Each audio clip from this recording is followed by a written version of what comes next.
Okay. OMG. OMG.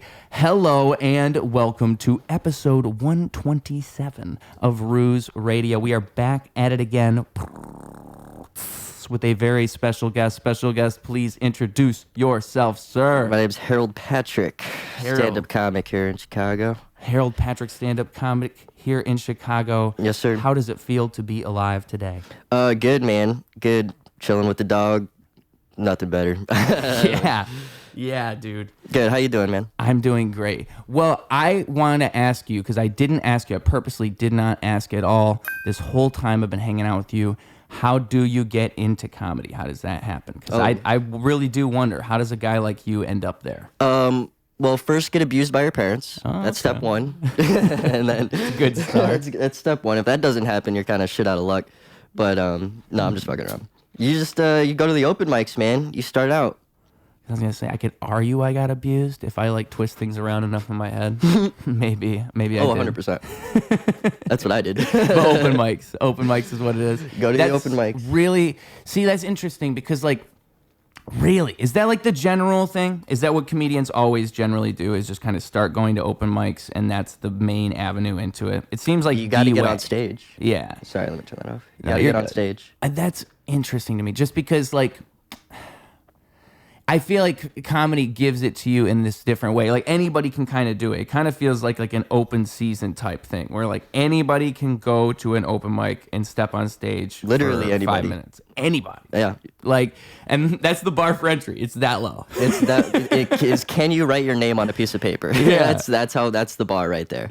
And what I've found going to these open mics and doing rap is if I do it just the right way, I can win over this room in the same way you would with a comedy set. But it's you have to, that's the art of it, is you have to win the room over. Yes. That's the whole thing. That's why I was so excited to see you at Power Hour for the first time. Yeah. I was like, this is gonna be great. They're gonna love you, dude. Because it's honestly just like a whole show. There's a band, there's a heckler, there's comedy, and then you get an extra minute if you freestyle.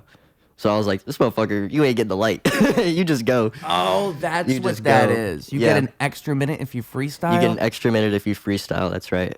Oh. Yeah. But your whole thing is freestyling or rapping, so it's just like, go ahead, dude. It's so funny to me because the first time I was there, I was thinking I don't know if these guys are going to get what I'm doing here. This might not work.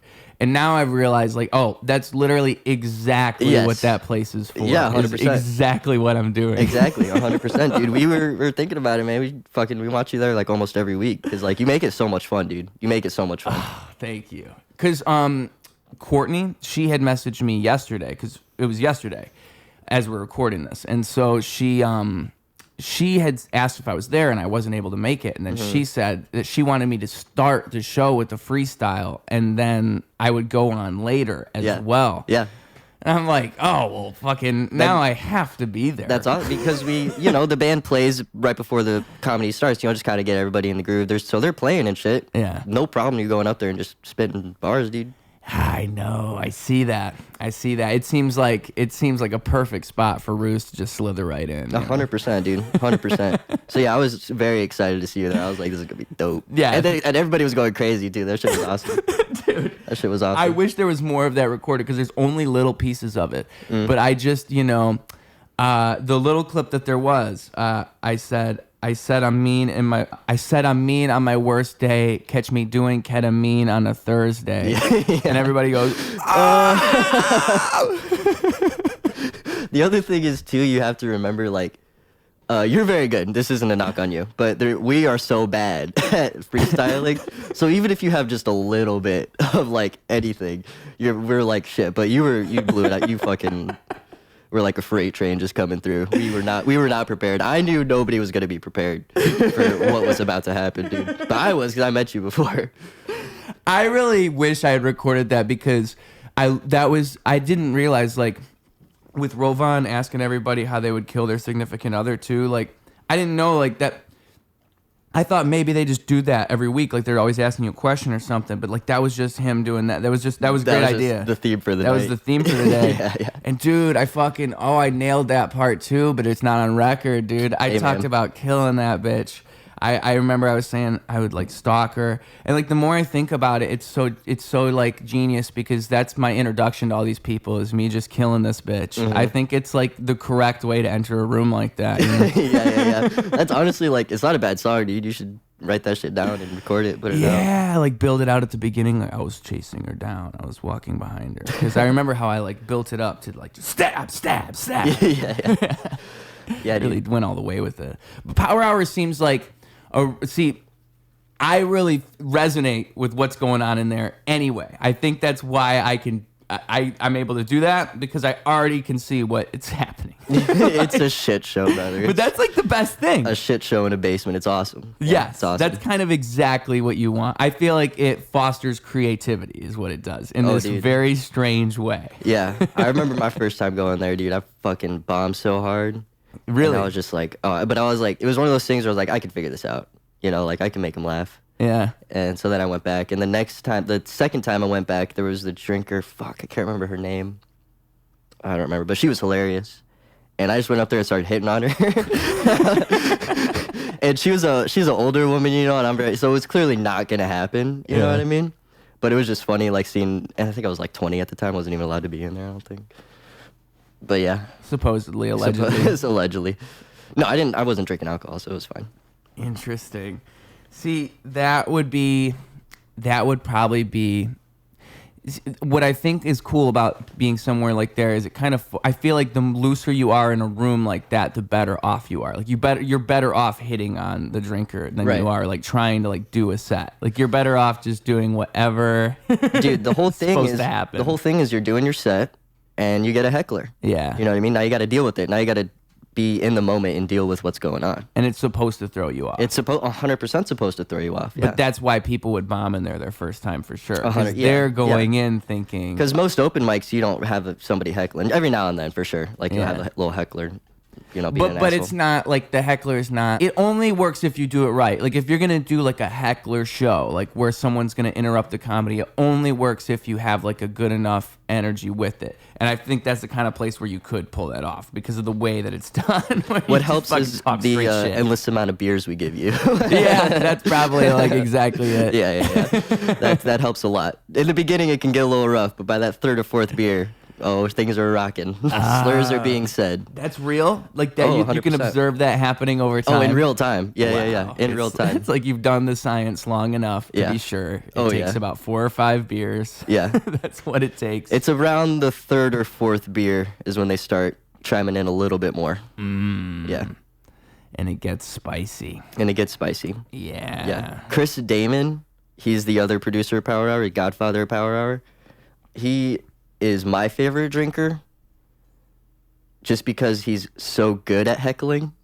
Like he steps on your punchline perfectly. Like he knows exactly when the punchline is coming and he'll just say something, step on it and fuck you up. And like it's not like in the middle of the setup or right beginning of the joke, it's right before the punchline.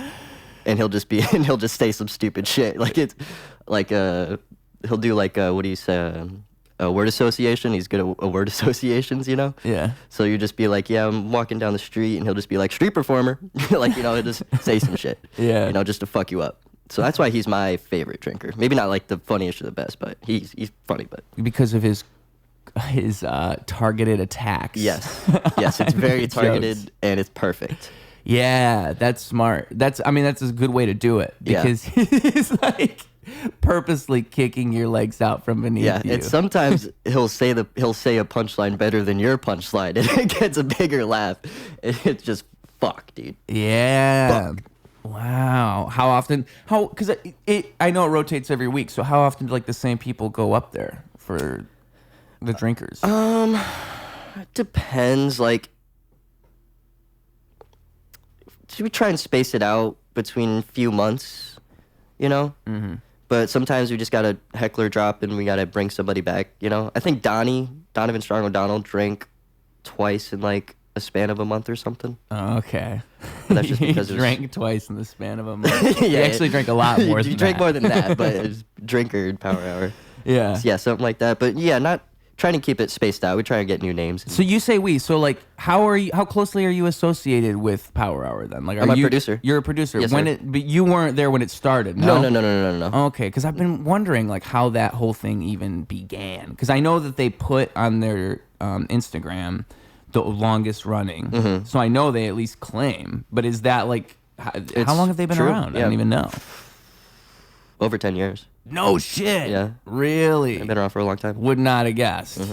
Mind-blowing facts about a mind-blowing place. Power Hour is a mind-blowing mic, a place to be. Folks, Ruse Radio proudly endorses such a thing because you know what? You need something that's going to go and blow your mind, and that's a mic that'll do so.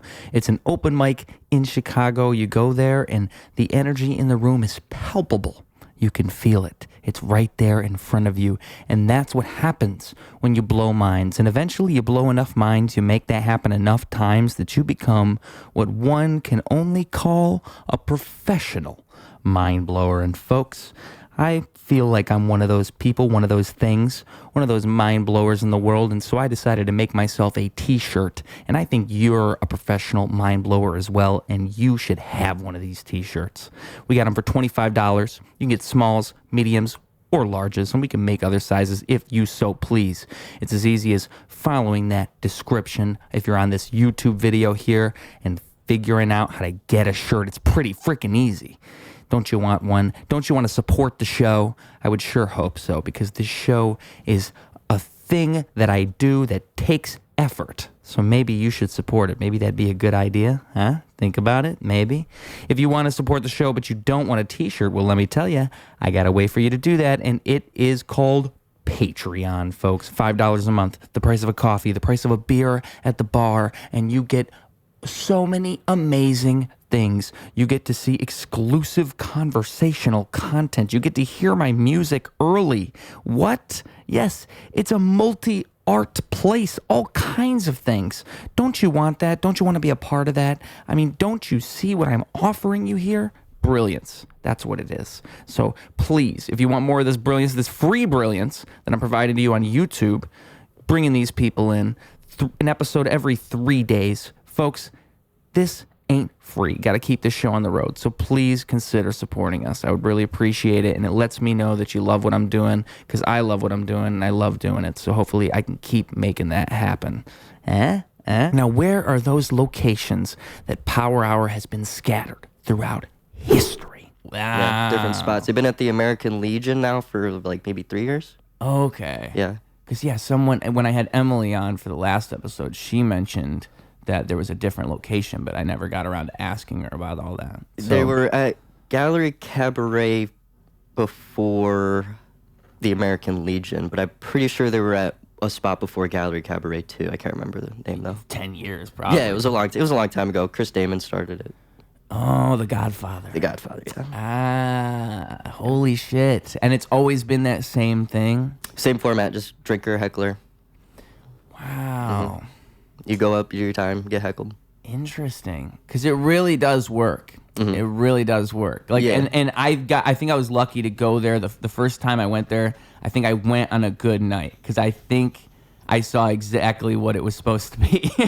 Yeah. I feel like sometimes it probably goes a little bit. Oh, sure. It's an open mic. Yeah. Yeah. Still an open mic. But it was a good energy in that room. And I have to imagine wow, that's cool, dude. And how'd you end up as a producer then? You were just going there? You go there. I was going there every Friday for about 2 years straight. Yeah, you just made it your life. I just couldn't, I literally could not stop going. It was just so fun. And it was helping me so much with my comedy, I felt, Because I feel like a place like that kind of I think any open mic or any room in general, you're always learning that is like, oh, this room's different than this other room. But I think a place like that, like what I said about fostering creativity, like I think them forcing you into different, unique situations all the time. There's always kind of running bits. It seems like they'll establish things throughout the show. Like just dumb shit. Like they were calling the band Ass to Ass at the last one. Oh, but like that's the name of the band. Is it really? Yeah, that's the name of the band, Ass to Ass. Well, there you go. I mean, Ass to Ass. With Rovan talking about like murder and shit and like asking those questions over and over. Like for one, if I'm doing a freestyle, that's perfect because it gives me shit to work with. Mm-hmm. But for another thing, like just in comedy, there's like running gags throughout the show. They'll do shit like that. Just the fact that it's like you can expect it to be a bunch of stupid bullshit. That's good. Yeah, 100%. You don't have a bunch of things like that. I never go in there thinking, oh yeah, this is gonna be a smooth one. You don't want This is gonna be perfect. You know, nothing wrong is gonna happen. Yeah. Something always happens, and that's what makes it fun, dude. That's what makes it so fun. There's a lot of comics that don't go to Power Hour. I would imagine, because it would probably throw people off. Yeah, and you know, also it is a Friday night, so they're probably just booked. They just can't go. Yeah. But I don't know, because it's like it's with Amy Simon's thing. A lot of people turn up for that. Yeah, so I think there are a lot. That's of people. good too. That's a really good thing too, because it's a way to get into a showcase. You know? Yep.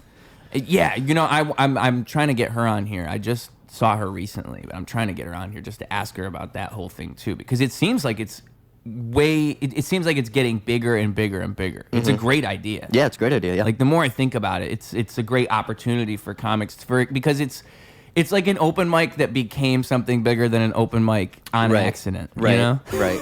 And Take a Shot open mic is a little bit similar. It's just longer.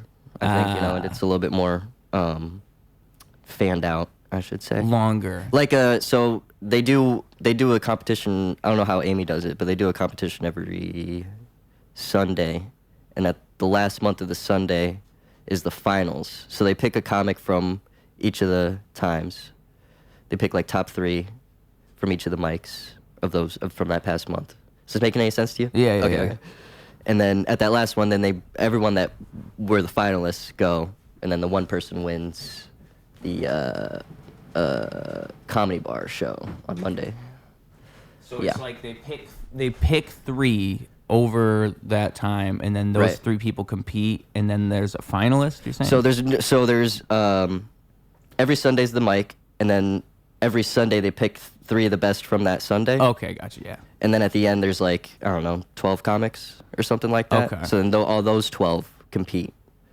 In like a bracketed tournament. Kind of. It's not like a bracket. It's just one open mic, and then there's a judge. Okay.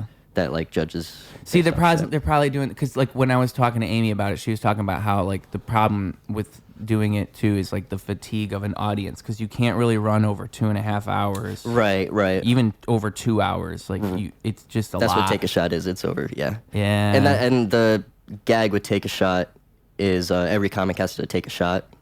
So there's a bunch of shots on the table, and you can either take it or give it away to an audience member. Okay. Yeah. Interesting. So that's their gag.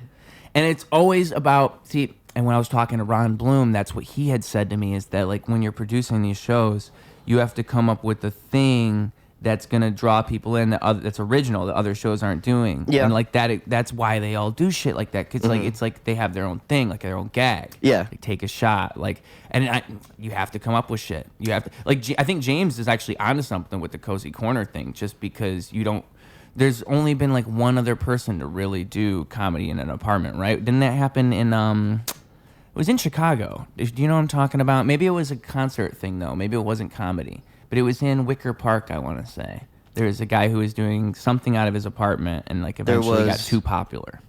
I'm talking about the Humble Jungle. Yeah, that's what it is. Yep. Yeah, it was in his basement. Yeah. Yeah.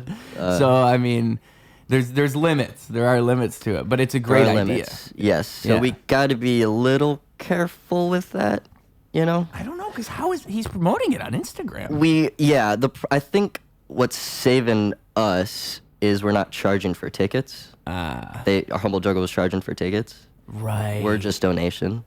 Oh. So I think that was kind of an issue. Yeah. So that makes sense. Yeah, because if you just... But I don't know like the full story, so I don't know. Donation would probably be the way to go, though. Yeah. Yeah. And it's just like, no, I'm just having all these people in my apartment. We're just hanging out. Right, exactly. At that point, it's just a party. You know what I mean? Yeah. It's just a party, and we're just hanging out. Yeah. Technically, yes. Yeah, because you did not have to pay anything to get in here. We suggested a donation. Maybe you just have to like find a way to strongly suggest the donations. Like find a way to make it seem better for their James lives. made out pretty good last. Did he really? One. Oh yeah. Wow, nice. I don't know how he did that. Well, I will say, I was because he left it right by the door right when it walked in. Oh. So they saw it and they were just like, oh, okay, throw a buck in or whatever. Wow. Because the other times, yeah, it would be at the end of the show. He would just say, like, he'd pass the thing around. That's probably better to put it by the door. It's probably better in the beginning to establish that. Oh, yeah. I like that, though. I like putting it by the door. That's smart. And it's like, maybe you like put a sign I next also to feel it. weird, like, at the end of the show, just, like, being like, yeah, here, pass this around. Like, I feel like I'm at church, you know? Like, put a donation in the box. That is exactly what it's like. So, yeah, just keep it by the door and let them walk past it. Yeah. Or whatever. But just let them know it's there. Yeah. And I wanted to say, like, I was impressed with the... So I've went each time for the last few months, and I was impressed with how... I feel like... I don't know if it was just because he was filming. Probably not. Probably like, it's probably what he plans on doing every month now. But I was impressed with just the change in aesthetic that he had managed to achieve between the last one and this one. Because it's like... Well, this one we had a lot of fucking people. Yeah, but not only that, but like it accommodated for all those people. Yeah. Because like the way it was the last time, it was like the last couple times, it was always great, but it was more of like I'm just chilling in somebody's apartment type of vibe. Yeah. Whereas this time, like he had turned all the lights off, he had a spotlight on the like stage. a show. Exactly. And you have all these people inside of the apartment, like pretty much front to back. I mean, literally front to back. I was surprised. I was pleasantly surprised. Me too, man. Me too. Yeah, that was awesome. Yeah. And the gimmick is like it's in an apartment show. You know, it's just comedy. That's what I like. Yeah. Just do comedy. You don't really need all this. It helps, but if you're funny, you don't need it. Yeah, you're right. Yeah, it does. Well, it does kind of show you could do comedy anywhere, including an apartment. Yeah, no, literally. I fucking at the end of the show and did the fucking open mic. Yeah. Because we're fucking, dude, Mike Dwyer he's a G. He's a fucking G. I think he's doing exactly what he's supposed to be doing when he goes on a stage. Like the way that guy, because I feel like because referring to that open mic, he had done a whole like 5 or 7 minutes for us. Yes. Just for us. Yes. And I knew he'd do it too. Yeah, and as I watched him do it, I'm like, he's meant for this, dude. Like, this is what he's supposed to be doing. That's a comic. That's how you know they're a comic. Yeah. Because it's not even a real open mic, not even a show. We're literally just fucking around. And Mike's so crazy, he don't give a fuck. He'll just go up there and tell his jokes. Dude, that's a comic. That's a comic, dude. It's hilarious. Yeah. Mike, he's consistent too, right? He's like always doing Pretty shit, it consistent, seems like. Yeah. How consistent are you? You always doing open mics all the time? If you had to say like how many you do a week, what's the number? Do you know? I'm average about 2 a day, so anywhere between 10 and 14 mics a week. Yeah. Yeah. Always new material? Or you always like No. I'm working this shit I'm working on now. I've been working on for like 2 weeks. Yeah. I wrote it down like 2 weeks ago. See, that's one thing I also respect about comedians that like I don't see in a whole bunch of other places. Comedians are like fucking always writing shit though. Like they're forcing themselves to always write shit. Yeah. And 2 weeks is honestly new. It is new shit. But still, it's like 2 weeks and then... Dude, when I was starting out, I was doing new material every single time I was on stage. Oh, really? Yeah. Just to find something that works? Just had to like pump shit out, dude. Yeah, you're just throwing so much shit at the wall, trying to figure out what sticks, and everything is just dropping. Yeah. You know what I mean? So, like, with just starting then, do you think that, like, how long have you done comedy for now? This will be my 3rd year. So I'm 2 years now, 2.5 years. Nice. So, but still, like, comparing that to now to then, I have to imagine, like, you...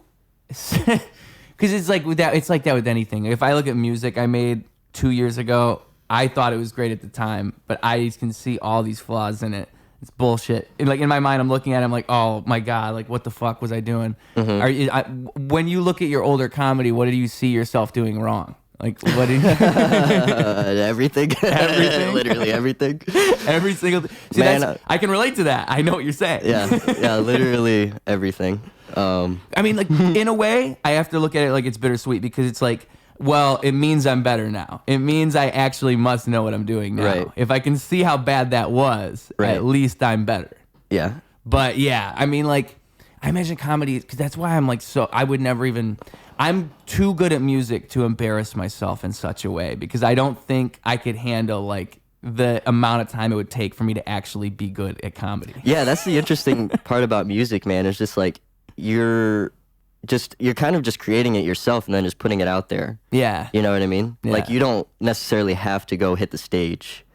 You can. Like and you do. Like at Yeah. some point you do. At some point you do have to go get on stage, right? But I see what you're saying. Like, I could create all that stuff. I don't need, like, with a comedian, to chisel out jokes and to make jokes better and to learn what material works, you have to fucking do it over and over at an open mic to figure it out and to play with different audiences and see what works and try new things and experiment. Right. It's so interactive. Right. Which, like, as a musician, you're almost jealous because that really is, like, a different But how do you type of thing. figure out as a musician To whether do it's that? well, yeah, how do you figure out whether it's good or not? Oh, how do you figure out whether it's good? I think it's similar but different. It's like, you know, you have to perform for people and you have to see what really resonates with them. Like, see what songs, when I go on a stage and I perform a song, like, see what songs people really go, like, oh, holy shit. Like, really it's just putting it out there and seeing. So it is similar, but it's harder to gauge because, like, a joke, I can just tell a joke, and if you don't laugh, you didn't laugh. Like, I know for a fact you didn't react. Right. Whereas, like, music, motherfucker could just lie to you. They could just say, It's true. oh, I really That's like true this in comedy song. though too. Yeah, that's true. But I mean, in the moment. Like, In in the the moment, moment, yeah. someone's either going to laugh or they're not. Like, the audience True. is going to be so honest with you. That's kind of like what you get as the comic is the true honesty of an audience because you're fucking forced to. You have to get them to react. Yeah. Whereas in music, you're just there. I'm just doing it and you're just there. That's like, I think that there's ways you could work around that, but still, like, in the end, it's so much more about what I'm doing with music, I feel like. I don't know. Like, I'll see, you know Harry Mack? You ever heard of Harry Mack, the freestyle rapper? Name sounds familiar. He's really popular now. But, like, he's really good at, he'll do freestyle raps, but he'll be talking to people in the room and he'll like memorize he'll rap about whatever they're wearing or he'll bring shit into the freestyle. He used to do these Omegle things where he would, or maybe it was Skype. No, it was Omegle, yeah. And he would just randomly freestyle. Oh yes, I people. know this dude. Yeah, that's Yes. what got him real popular. But it's similar to what I'm doing at Power Hour, really. It's very similar. It's like that same type of strategy. He's just so fucking good at it. He's like a Jedi warrior because he's done the shit for like 15 years. Right. But right.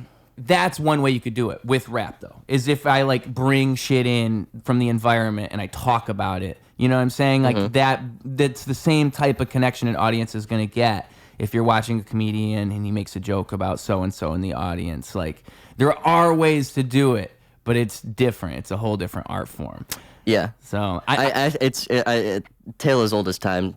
Comedians are always jealous of musicians. Musicians are always jealous of comedians. It's a thing, and we all hate the musical comedy. We all hate those fuckers. We all hate them. I used to listen to, I remember there was the band Flight of the Conchords. I didn't really like them that much, but I remember I listened to some of their songs. There was Tenacious D. I always did like Tenacious. I still like Tenacious D. Oh, fuck yeah, dude. Yeah. I'm so sad they never made a sequel to that movie. They should. Still upsets me. They should. Just leave it. Just leave it now? Just leave it. You think it's too late? Just leave it. Yeah. Yeah, it it's might too be late. too late. And they're old now. Yeah. You know what I mean? Yeah. But, like, you had a chance for so long. Like, they could have done it for that whole decade post. Like, if you would have made it 10 years after the original, it still would have been fine. Because it would have been, like, 2015. When it came out. What's that? It bombed when it came out. Which is crazy. But but I think that it developed. I think it's kind of like all things when streaming services come around where, like, some things have, like, second lives and shit. I think it's one of those things where if you would have brought it back right when Netflix was popping or something, like 2014, 2015, you bring back Tenacious D, you could have really pulled it off. I think it created a perfect circle fan base. You know what I mean? Like, if somebody knows who Tenacious D is, you know they're fucking cool as shit. If they don't know him, they're like, yeah, just like, all right, dude. I think the first time I discovered them was probably Guitar Hero 3. There you go. I think, you know what I'm talking about? Yeah. Yeah, it was the metal. That was the song. And then I found out about everything else from the movie. But that movie is like a great movie to watch when you're 10 years old, let me tell you. I watched School of Rock first. No, I probably watched School of Rock before Tenacious D. Yeah. When I'm thinking about, like, discovering Jack Black, it probably would be School of Rock. That's Yeah. a good question. Me too, yeah. First Jack Black movie, it probably would be School of Rock. I think it was School of Rock, and then Kung Fu Panda came out. That shit was awesome. Kung Fu Panda is The first Kung Fu Panda was awesome, dude. It still is. Yeah, 100%. I Holds up. rewatched it recently. I was like, it's still just as good as I remembered. A lot of movies aren't like that. A lot of movies don't hold up. No. Kung Fu Panda holds the fuck up. No, I did watch a movie. Hidalgo. You ever seen Hidalgo? No. Yo, I used Anime? to- Is it animated? No, it's a live action. It's what's his face? I can't remember his name. I gotta look it up. Sorry. But Hidalgo. yeah, I used to love that movie. I used to watch it on repeat when I was a kid. It's basically about this horse race across the desert. It's pretty cool. Oh, okay. Um, Like a nice little family movie. yeah, Sweet. and Viggo Mortensen. Okay. You know who that is? No. This guy.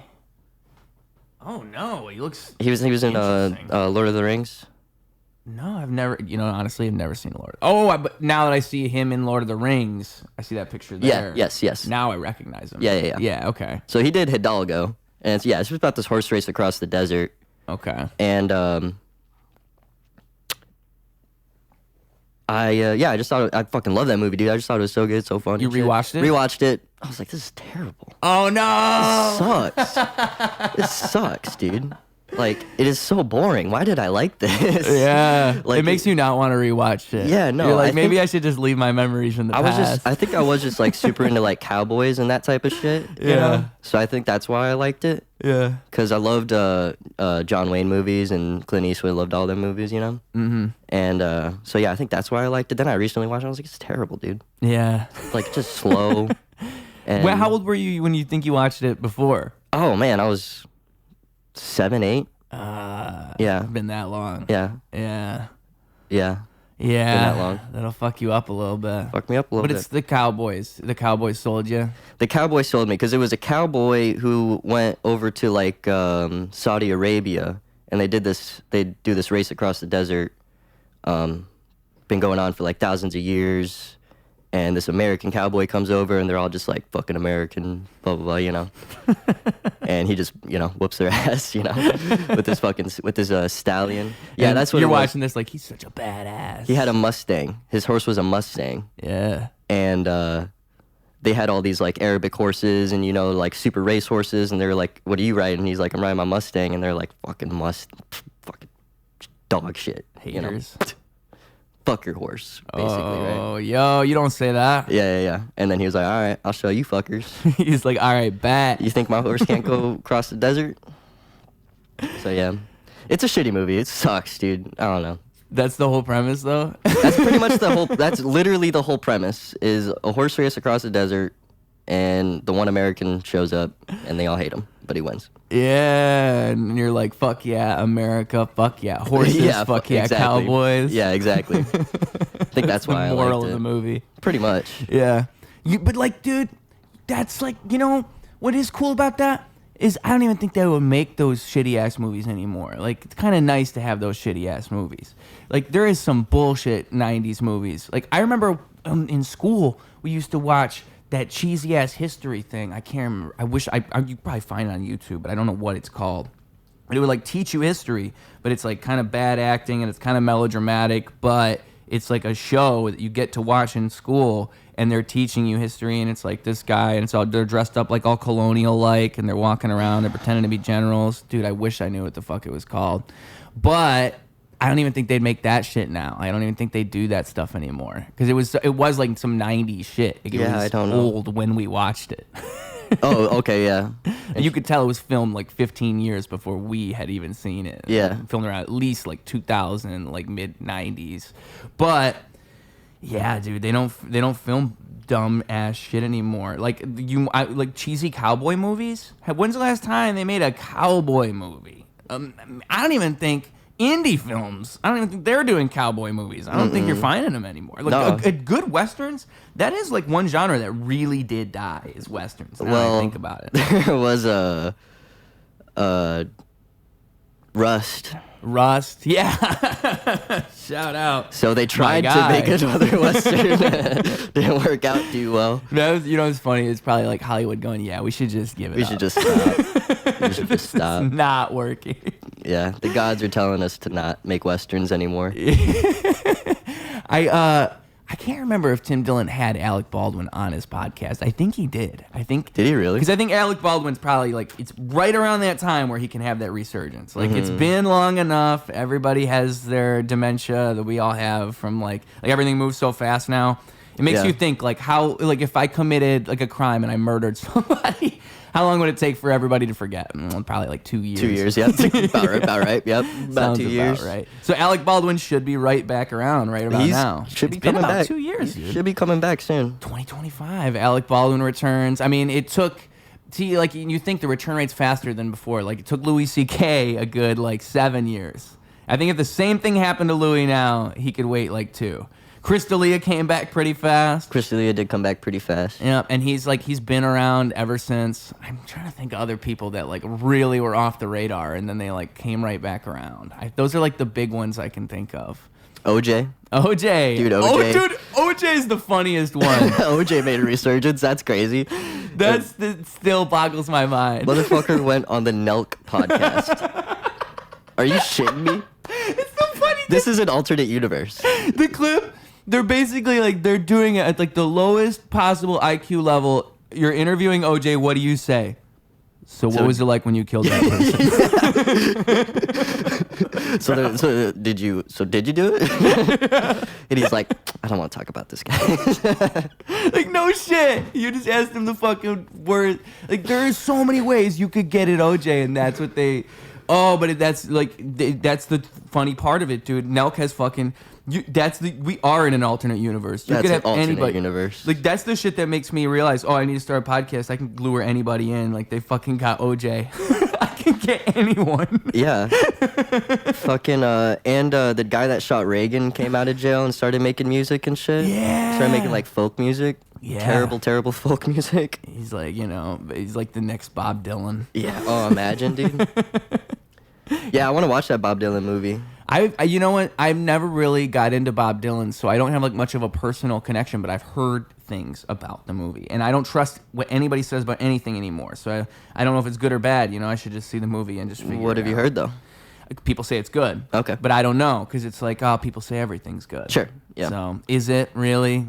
People said John Wick Chapter 4 was good, and they can all suck my dick. That's what I'm saying. People do that shit. They do that. They do that shit. They just like things. They like it before they saw it. They like it as they see it. They like it after they saw it. And it's did we even watch the same thing? That was not John Wick number 1. That's exactly. Exactly. That's a blind assassin. You're gonna throw a blind assassin. Blind. Hey. Dodging bullets. Blind. We gotta escalate it a little bit. We gotta have a step up, from the last movie. Yeah, that's fucking. But that's the state of things. So I bet it is good. But yeah. I like Bob Dylan. He can get a little much sometimes. Yeah, but overplayed a little. Yeah. I should say. It's still good music. I just can't blame him though. Can't blame the guy. Don't hate the player, hate the game. Mm-hmm. Poor guy. Because that's what happens with all really good. See, that's the problem. Is if I listen to Bob Dylan, I'm listening to shit that I've heard people play, and I'm probably experiencing it backwards. Someone recently told me that their kid is watching SpongeBob, and as he's watching season 1 of SpongeBob, he's seeing all the memes that he sees on the internet for the first time on the show. Interesting. He's watching it backwards. Interesting. Yeah, he's watching it backwards. Yeah. Yo, I never even thought about that. Yeah, I know. Wow, it tripped me out too. Wow. That's crazy. But that's what I'm saying. I'll be listening to Bob Dylan feeling the same shit. Yeah, they'll never experience. Can't experience it. And that's what's so crazy when you really think about it too. All that shit. Even if you listen to the Beatles, you're not gonna understand what the Beatles was when they came around. Right. You weren't waiting for the new Beatles album to come out. You didn't see these bitches fawning over the Beatles. Bro. Yeah. They were dying in that audience. You don't know. Screaming so loud you can't even hear the music. Yeah. You can't hear the music over the speakers because they're screaming so loud. Yeah. That is insane. And you just can't understand. There's no way you could really get it. You could watch all the clips and you could listen to it, but you'll never really understand. Yeah, no, it's for sure. But that's it's the same thing with all that shit. It makes me really think about all those shows I watched when I was a kid too. Like that shit, they don't really do that now. Like I was in a Disney Channel until probably like 9th grade. That shit was still like in its prime. And I feel like now it's not, again, Bizarrevark. What the fuck, dude? Yeah, I was watching Wizards of Waverly Place, motherfucker. Oh, dude. I was watching fucking Drake and Josh when it was in its prime. Yeah, dude. waiting for the new Drake and Josh episode to come out. Waiting for the movie to come out. Do you remember when the movie was coming out? Oh, dude, I remember the movie. Dude, I was sitting on the timer on the TV, just waiting, just watching it go down. 10 minutes till movie, dude. Oh man, do you remember that they had a little timer in the bottom corner? Yeah. Like just going, and you'd be watching like iCarly or some shit, and it'd just be going in the little corner. You're hype as fuck, come on, sipping dude, Mountain Dew. fucking get this fucking show over with. Yeah, dude. They'll never experience that. They won't. Now everything fucking pops up online, and it's like, oh, it's a fucking... Yeah, you get it immediately. Yeah. You get it immediately. Yeah, well, like series specifically. Series have changed so fucking much. Like a weekly series. I'm actually surprised that when they did the sequel to Better Call Saul, or sequel to Breaking Bad, they did Better Call Saul, it was a weekly episodic show, and they didn't... Because like, and it still worked, because that was probably like the last big weekly episodic thing would be the follow-up to Breaking Bad. There's like fucking nothing now, dude. Everything is on Only streaming Marvel's services. doing that. But still, they're not doing week. Are they doing it every week? Yeah, they are. So they'll do a new episode every week and put it out. That's what you should do. Yeah. Yeah. But that's it. That's all I could think of. It's just because that's the whole fucking... That's the whole... Even then, they're doing... I guess it's fine, because if you're releasing it at the same time. Because it's like about... People talk about the episode. They're like, oh, did you see what happened? Right. But it's like, if you release a whole season all at once, I can't even talk to you about the show until we both watch all of it. That's why people loved Game of Thrones. Dude, You know? Game of Thrones was great when Yeah. it was fucking... That's another thing I watched in retrospect, and I kind of experienced it back. I knew it was going to get bad. I knew that it wouldn't be what it is, but I thought, there's no way this will get worse. Yeah. And then it just fucking got so bad out of nowhere. Yeah. But the first 4 seasons of that show, incredible. And if you were watching that live, I can only fucking imagine. Yeah, I never seen an episode. Never seen a minute. But good. I've been around so many people just like, oh, you see Game of Thrones, you see Game of Thrones. Like, It's like a cult. Like, it is a little bit, yeah. everything is at a certain point. Breaking Bad was probably one of those fucking shows that just never got bad at the end. Just never got bad. That's why it's so incredible. That's like why I always cite it as probably like, I think Better Call Saul is somehow better in ways, but I think Breaking Bad, like from top to bottom, it just manages to somehow, every single storyline they introduce gets wrapped up. Every single fucking thing. There's not a single thing you could point out in that show and be like, oh, I feel like why did they do this? Yeah. Nothing. Yeah, the writing is so complex yet consistent. And they wrote it weekly. Like, that's what's so crazy is they were doing... That's the other thing that fucking drives me crazy about the way they do shows now, because most of them don't even have writers' rooms. It's like they're just hiring people to write episodes based on what they know about the show. It's not like how Breaking Bad or The Sopranos or The Wire, all these great shows, they were all people in a room brainstorming and coming up with shit. That's how they wrote the show. Not like fucking... sending it out and just telling some random guy that can write sitcoms to do it. Right. Why do you think South Park and The Simpsons stayed on for so long? Exactly. Because they had the same fucking writers. Yeah. Just sitting there. Yeah. Yeah. It's crazy. Why the fuck did I just say that though? What did I just mention? I was just Writers' rooms. Writers' rooms. Oh, Breaking Bad. Because Breaking Bad, like they were doing that weekly. So the fact that they did that with fucking, because if you look at they have a podcast for the entire series. Like you can find out so much shit about that show. Like they put it all out there. They did it with like sticky notes and shit too. Like I remember what they said was, and this is, you could apply this to comedy too. I've seen I think it was Chris Rock. Forget what comedian it was, but he said like when he's writing a joke, he always starts with like a sticky note, and if it doesn't fit on a sticky note, it's too complicated. Like the premise should be able to fit in this short little space, and if it doesn't, it's too much. And that's what they did with Breaking Bad. For each scene when they were blocking it, they would write just one thing on a sticky note per scene or whatever, and that's how you'd block out the whole show. And it's like you're keeping it simple that way. But dude, how the fuck do you write a show like that? Because there's so many different moving parts. Yeah, dude. It actually is mind-blowing. And that show too, like the fact that the whole show follows a specific arc is what's so impressive. Like they actually do manage to tell a consistent story from start to finish. Like how do you get this guy and turn him into this guy, but naturally, not in a way that's like, oh, that doesn't make sense. Why would he do that? Right. And also, You got to pick the right actor too. you got to pick the right actor because one could watch that and like the way that Bryan Cranston plays it, you could interpret he was always that guy from the start. He never actually changed because of the way he plays it. And I think like Bryan Cranston, like the way he describes how he thinks about Walter White in his mind, it's like he's never a bad. If you're playing the villain, you're never the bad guy. Like everything Walter White did, he did for the right reasons. So that motherfucker still thinks he's the good guy. And there's people who watch the whole show and they still think he's the good guy. And I remember like when I didn't watch, I only saw the last season live, and that was awesome. And I remember like even then, people were still saying like, you know, Walt, you can't blame him.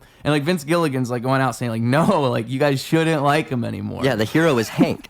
Yeah. Hank is the hero in the story, trying to take him down. Yeah. But yeah.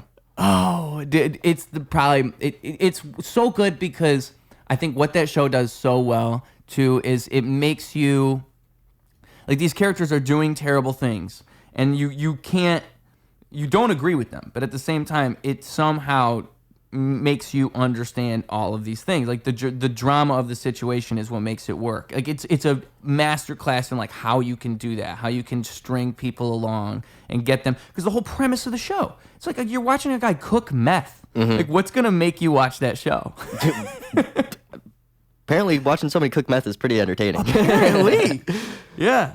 I mean, I think entertainment is a fun thing with that. That's why I like comedy a lot. That's why I think comedy is so. I think like when you say musicians want to be comedians, comedians want to be musicians, it's so true because like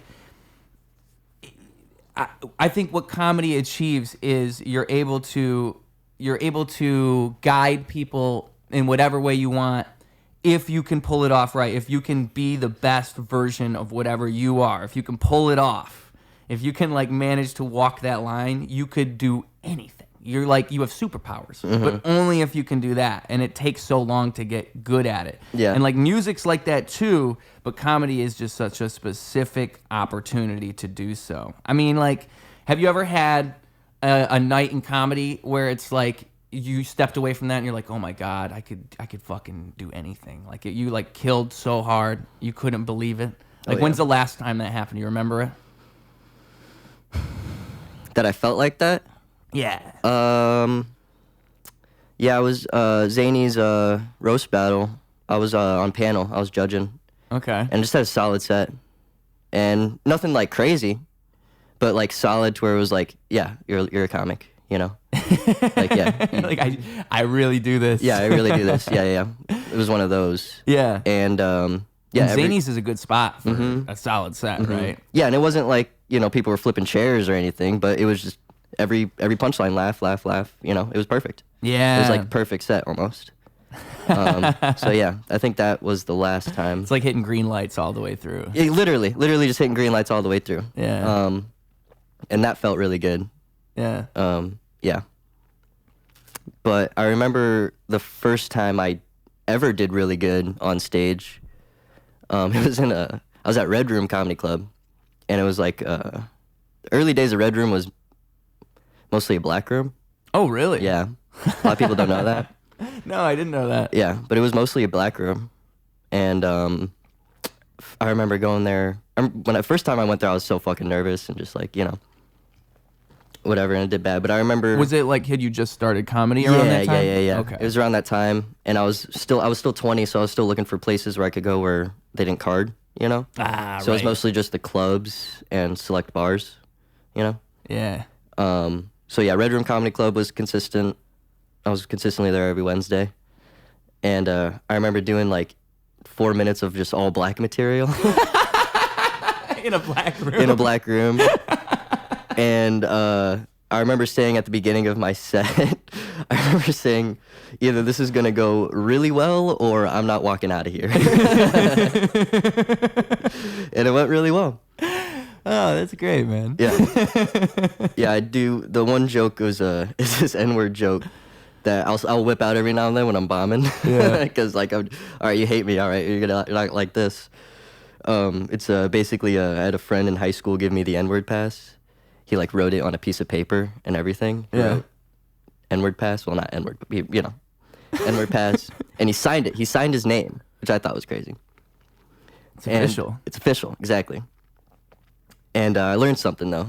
Learned something the hard way. Just because you get the pass from one black person doesn't mean you get it from all black people. I did learn that the hard way. Black people hit hard. They do. And, I'd pull out the paper. I'd be like, hey, I got the pass. Like, I'm good. But black people, they don't care about a piece of paper. You ever seen a cop show them a warrant?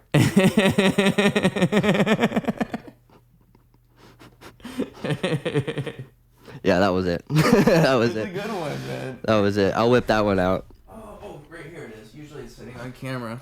I was given this by an Asian man named Dan Lee. It's my... I know Daniel. He gave this to me. Yeah. It's my N-word pass. N-word punch card. That is hilarious. Yeah. Wow. Yeah, I was very honored. Where did he get this? I don't even know. I think he said a black guy gave it to him. Based on the chain of command, I think it's okay that I have that. That's hilarious. But yeah, I got an N-word punch card. Yeah. Has it been punched yet? Has it been punched? Yeah, it's sitting here on the show. There's no holes in it. You know what's funny is I should wait for a guest to say it and then finally get to punch the card. Yeah. That'd be great. That would be, well, now you need a hole puncher. Somebody's bound to say it, dude. Somebody's bound to say it. And there's a 50% chance they will be black. Yeah, 50. It's 50-50 for sure. I almost said it. Yeah. just out of principle. Just now he almost said it, like 5 minutes ago. He actually was fighting the urge. But that's... So yeah, I did really good. I did all 4 minutes of just black material in a black room, and I did so good. It was... They like that stuff in there, right? Red Room seems... Depends? Okay. Depends. If you're funny, yeah. Of course. Yeah. Yeah, well, always. And most people can tell whether you really have hate in your heart or not. Yeah. So I think that's one thing the more and more I go out, the more and more I see it. So I can only imagine you're going to 2 mics a night. Fucking see this shit all the time, I'm sure. Where it's there's so many comics who it seems like they're trying to be edgy just to be edgy. They'll say the most, and sometimes that'll be the whole, if it's, I remember I went to one open mic and you could tell it was a running motif is, they're all trying to do that same. They noticed someone else is doing it, so now they're all going for their edgy shit. Right. But it just becomes almost inauthentic at that point. If you're gonna be edgy, it should just come naturally and you should just say those things. Right. It shouldn't be the whole shtick is now we're gonna talk about rape. Rape no, joke. my whole first year was edgy. Yeah, it was all edgy. You can't blame them because in a way they're trying to just... You can't. Yeah. You really can't because, dude, every comic, nobody starts out clean. Oh. No comic starts out clean. Is that right? Yeah, you just can't. Huh. It's very rare. That makes sense. I think Nate Bargatze is probably the only comic. Yeah, it wouldn't come naturally to most people, probably. Yeah, no. Yeah. Exactly. And the only reason he was clean is because he started in churches. So he kind of had to. He had to. He came from the trenches. Exactly. But God damn, dude, no, that's any crazy. other comic, dude, they're starting out dirty, man. You kind of have to. You're figuring out how to write a joke. That's what you're figuring out. So you're figuring out what you think is funny. Well, boobs are funny. Dicks are funny. But it gets funny to a certain extent. Yeah. You reach a certain point where you're like, okay, I either need to fix my material, kind of write about something else, or hone this edgy. You want to be edgy, okay, go for it, but be funny with it, be original. Yeah. Yeah. Just the right amount of edgy. Right. Yeah. Not even just the right amount of edgy, Big J. Okerson, you know? Yeah. He's super edgy, but hilarious, he's just funny with it. But he didn't start out funny with it. He honed that, And it's that whole thing that people say about finding their voice too. Because I think again you make the connection between music and comedy, dude. I think you could be super talented, but still you need to make music all the time. That's why I say I respect comedians for having that ethic, because I think a lot of musicians don't think that way. A lot of musicians, you can get away with, I just write a song every couple months. I'll write a song or something, and you can actually do that. Sure. There's people who do that and they get away with it. But in my mind, that's against. You kind of need quantity over quality. Yeah, because you never know. I read, it was in a book and it was talking about anybody who does great things, Einstein released like so many fucking theories, but it was one of his theories that we all know. But it was like, if you look at the number and the amount of theories he released, it was number 265 or some shit. Like he had released 264 before that. Right. But it's the one that we all know is the 265th out of like 437. Like there was still a bunch after that. And it's like you said, quantity over quality. In this strange way, it is that, because you things that you don't even think are good end up being good too. Like those couple times I've been at Power Hour, I thought that was okay, but guys seem to love me. So yeah. But that's how you know you're good, though. Exactly. You know, you're hard on yourself. You're in a way, it's good to be hard on yourself because that's how you get better. But also, like, and other people being hard on you too. Yes. You don't want to surround yourself with people who are just going to tell you it's good, right? Because you'll get that anywhere. Right. That's why I love Power Hour, because they will tell you you're bad. They don't give a fuck, and it's funny, dude. They'll make you bad. They will make you bad. They want to see you do bad. Yeah, they're bullies. Yes. Oh, every fucking person in there is a bully. That's why I love them.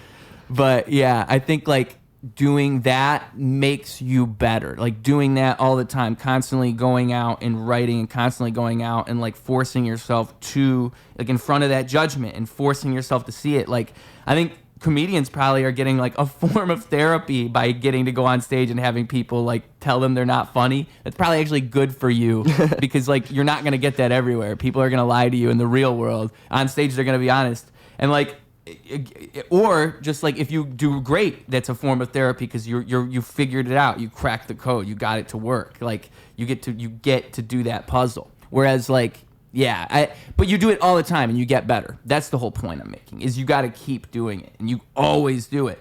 And like I feel like people who write music, they'll write like you see it all the time, dude. People will like, oh, that's why I was saying this, finding your voice. Because they'll start writing something and like you can tell like they haven't really figured out. Even if I look back at like my earliest shit, I can really see it. I think I've been lucky enough to know what I am, but a lot of people you can tell like they don't really know what they are, and that's like a lot of rap is that. That's why rap gets a bad rep, because people see rap but they just see like fucking SoundCloud rappers and people trying to just being gimmicky. In comedy, you'll see that with like people who are copying other comedians to a point where it's like unignorable, or they have this shtick that they do and it's all they do. It's like you need originality, but like fucking you have to force it, and the only way you force it is by doing it all the time. Yeah. Like you can't just go on stage and just automatically be yourself. It's impossible. Like it takes time. I think like that's interesting too, because again with comedy, it's not like I think music, you have a crutch. Like I can be whatever this song is. I don't have to actually be me. I can be whatever the song is right now. Yeah. Whereas like comedy, you have to kind of be you and sell you and make that work. And there's no way you're gonna be good at that at first. There's no way. No. Because you don't even know how to translate you onto a stage at first. You won't even know what that's supposed to look like. Everybody's different. Yeah. Dude, my first time on stage was probably like my worst I ever did. Naturally. Yeah. You know, but honestly, not always. There's a bunch of comedians that their first time on stage, they crushed. I've heard that. And like the first thing I think when I hear that, my realistic mind is like, it will not always be that way. Like someone needs to tell them, don't hold on to this. No. As comedians who did really well their first time on stage, how their second time on stage went. That's exactly what my prediction would be. Not so different. not the same. I should It would say. ruin it. Like right. They would think the first moment they'd be riding that high until the next one. Like, oh yeah, dude. There's just no way. The mathematical like stand-up equations would not check out. The odds are not in their favor, No, they just aren't. Like that first time on stage, you just kind of, you got those nerves and stuff, so it kind of comes out. And maybe that plays to your favor. It plays to their favor 100%. Yeah. Because you're excited. You're excited, yeah. You're trying to play it up a little bit. Yep. And you wrote these terrible jokes, but you're saying them in such a way where it's, it works. It all works out. Yeah. But then you go up on your second time, and you're riding that high of, oh, I did it before, I could do it again. No, you can't. It's interesting because it is like capturing a moment in a way too. Like if you know what you're doing, you can do it better. You can capture it. Like I think it's like riding a wave almost. Like if you can read a room and you can understand what this room is looking for, or if like your personality is strong enough, or both. Like you can manage to pull it off, but those things are hard. Like it is, and having a strong personality, I think, is a big part of that equation, though. Like that's kind of the being yourself thing. Because if you can be yourself anywhere, I think naturally you can probably. I think stand up, like when I say it's therapeutic, that's kind of what I mean. Is that it forces you to figure out what being yourself actually is. Yeah, a lot of time spent looking in the mirror. Yeah, but that's like it molds you. It creates something. Yeah. TBD if it's good or not. But it's still a work in progress too, though. Yeah. Always. Yeah. That's what's cool about it too. It's like there's never an end product. That's again like with writing shit all the time. You get in this mindset of like people will think like, oh, I'm gonna write this and I'll be famous. I'll make one joke. I'm gonna make one special and it'll all be over for me. But it's like, when has things ever worked that way? Like when is that the natural state of things? And when it did work that way, how long did that comic stay on top? Exactly. Not very long. It doesn't work like that. You have to maintain whatever that is. Right. And that's the same exact thing you're doing now. Like it's never gonna change. It's always gonna be that. Right. You just have to constantly maintain that. Right. I don't fucking understand that idea. Like I'm just gonna one day. And like, dude, when I hear that, like 2 mics a night, like how the fuck do you? Is it like sometimes do 3 all or of you 4. guys do this? Like, is it most of you? It's just so it blows my mind. Like, do you ever like get tired of yourself talking? Do you ever be like, damn, like, I'm running out of shit to say. Yes, especially when you're at a mic and you do all your jokes. You do your first mic of the night, do all your jokes. You go to the second mic and you see, 5 to 10 comedians that you just saw before, and they just saw you do these jokes. They're thinking the same shit as you too. So now it's a game, Now it's a fucking game. Like these guys are gonna hear the exact same joke I just told. So now I got to make it different, or just do it and get the rep in. What do you usually do? Depends on how I'm feeling. Like a lot of times I'll think of a tag in between that first mic and that second mic. Or another comedian will give me a tag, then I'll just try it at that mic, Yeah. Or if I don't got a tag, I'll just say it. And I don't know. It's different for each comic. I mean, an open mic, you can always do that, though. That's the fun part. And that's probably part of the experimentation, too. You actually kind of, that probably forces creativity in this weird way, because, like, it's all the same people. I'd need to switch it up. So you probably would find new, like, avenues for jokes through doing that, right? Or even just a different inflection in the way you say it. You know what I mean? Like, that'll change a joke for sure. Like, earlier I said, fuck those guys, but the second time I said, fuck those guys. Exactly. And that killed. Inflection in a joke will change. Like, it'll change the joke. It'll change everything. I think, like, timing, delivery, and inflection, those three. Yeah. Yeah. Well, delivery and inflection are kind of one and the same. One and the same? Yeah. Timing and delivery. Yeah. Yeah. And I feel like that's interesting too, because like there's no real formula to timing and delivery. No, it really is different. It's you. Yeah, you know what I mean? you. Like, it's how you would say it. Because some people could sit in those pauses for so long. Other people, like, naturally, that's not their timing at all. Right. One person that I like the way that he, like, because it reminds me of how he talks, Dan Lee. He started, he wasn't doing stand-up for a minute, and now he just came back, right? And so, like, when I first met him, he was like, oh, I've been away for comedy for a minute. Like, I'm just like, oh, okay. I was just thinking, like, he was just some guy who just goes to open mics every now and then. And then I see him doing a show, and I'm like, oh, my God, like, this guy fucking, oh, he's got it down. Like, I see what he's doing. And it's literally how he talks to me. He's just like, he's just talking like this. Just real slow, like. And that's why it works. Yeah,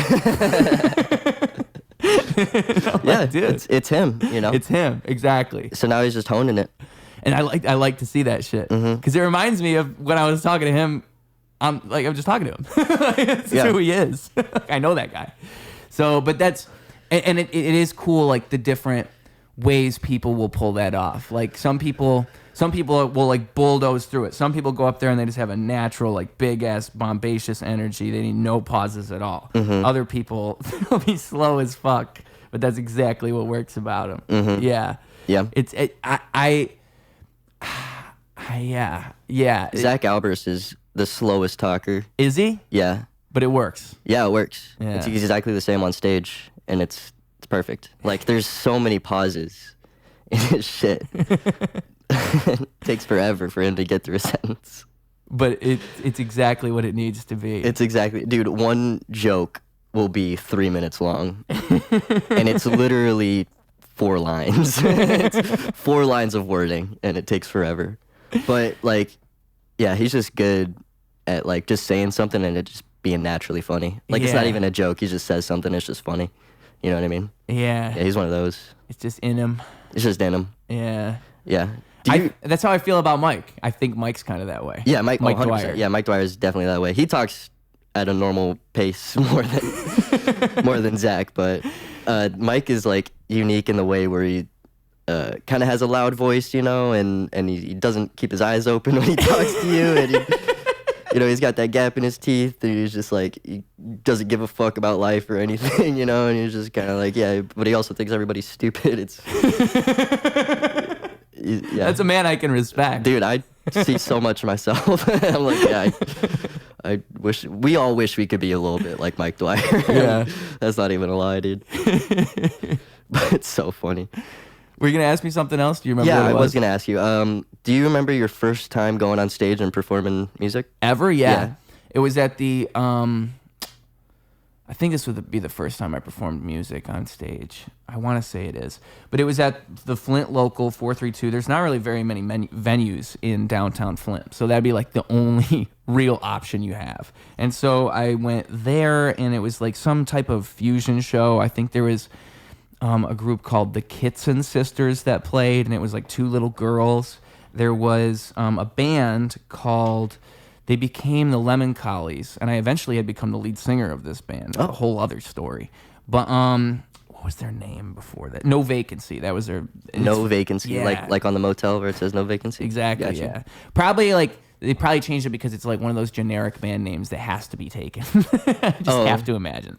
No way. Probably, yeah. You might be right. You're probably Has right. to be. Yeah. But I still have like the poster. That's why I remember this, because I remember discovering it later. There's like a tiny little thing I gave out at school, and it was like it said all the names on it. I'm like, oh my god. But I think it was a couple more artists, and I remember I went on, and I didn't it's like the classic mistake you see anybody the first time they're on a stage. I didn't realize, like, I couldn't get the mic off the stand, so the whole thing I like had to hold onto the mic like this. Mm-hmm. And did you just not yank it hard enough? Yeah, like I must have just not known what I was doing. I was worried I was gonna fuck something up. Gotcha. I was like probably like 14 at the time. Oh, Maybe I wow. was 15. Wow. Yeah. It was How nervous were you to, like, get up in front of people and actually do it? Not that nervous, honestly. Really? I would get nervous in like the way that like, oh, what if this doesn't like work? But I'm never like, I don't give a fuck. Like if it really doesn't work, I don't really care. Like what does it really matter? I'm not gonna fucking die. Yeah. But I do get nervous in the sense that like I'm thinking, oh, well, maybe this won't go well. But I'm never like really worried about it. And I think if you carry that energy and you actually like bring those nerves onto the stage, it usually goes better. Like it works better in your favor if you just understand that like it's normal. Because I think most performers feel nervous, even the ones you think don't. Yeah. It's totally normal. I still get nervous. Yeah, when I go on stage. but when I think of nervous, like I don't think you weren't shitting bricks. I'm not thinking it's gonna go wrong. I'm just thinking like, Yeah. Just like performance nerves. the basically. pressure of it. Yeah, exactly. I'm not shitting bricks. But I do like, and there's a recording of it somewhere. There's a couple things I did like early on. There's one thing I did called the TeenQuest testimony. This shit was so awesome. And it was, I was in an after school program where it's called TeenQuest, and you would get a job through it. So it would teach teens how to get a job. Mm-hmm. Teaches you like business etiquette and like how to do an interview and how to do a proper handshake and all that good stuff. And then at the very end, you get to go to a job fair, and then you can put it on a resume. Like I went through this job training program. Mm-hmm. So at the very end, they're letting everybody do a speech, and I'm like, oh, dude, I should make a rap for my speech. Like I should turn it. Oh, into everybody a had rap. to do a speech. No. Oh, yeah, it's probably said that. When I say everybody, I mean like every single group, precinct. Okay. Every single section of the organization. So, and I think it's like 4 or 5 of them that end up at the graduation ceremony. And so you're writing a speech, and so I have like 5 days to write this speech, and I'm like, oh, I gotta write a rap. There's like, I have to. This shit's gonna be awesome. And so I wrote a rap as my speech, and I remember like I was rushing it. I don't even think I had 5 days. I think I had like 2 or 3 days. And at the very end, I'm like rushing it. I'm like writing the last little part, and then I go up and I do it in front of the class, and they're like, "Oh my god!" And then when I did it at the ceremony, it was 1,000 people at the ceremony, so it's still the biggest audience I've ever had. And like, dude, they're so lucky I went last, because like all these other people are giving speeches and they're just giving like boring. The whole ceremony's so boring. It's like a boring ass like graduation ceremony. Everybody's waiting for it to end, and then like I'm like and also. You're just a savior in the back, just waiting. Let me just say, this is my audience, okay? It's a job training program. You got a lot of black folks in the room, right? They love my music. They love the little white ass coming out there spitting shit. Yes, yes. Like, this should be said, because that is like a part of the story, okay? And so when I go up, dude, I start rapping. These motherfuckers start like, you know, like trying to make a beat for me and shit. Like they have to like kept telling them to quiet down so everybody can hear me.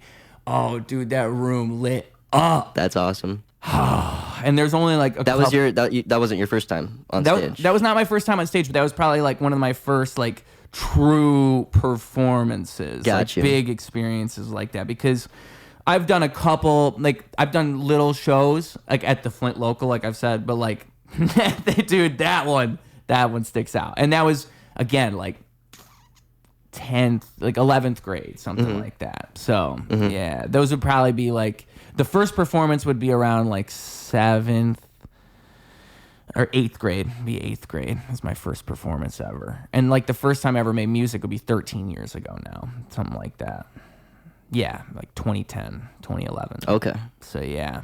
Wow. You ever did anything other than comedy though? Like that's your first time on stage would probably be comedy? It pretty much was, other than like the school plays, you know? I did do a school play. Yeah, but we kind of all had to. Oh, you did? Yeah, it was everybody had to be on it. Oh, that's weird. Yeah. It wasn't until like 7th or 8th grade when they started doing like real plays, and then you had to actually audition. But like 6th and below, like you did like a school play, everybody has a part.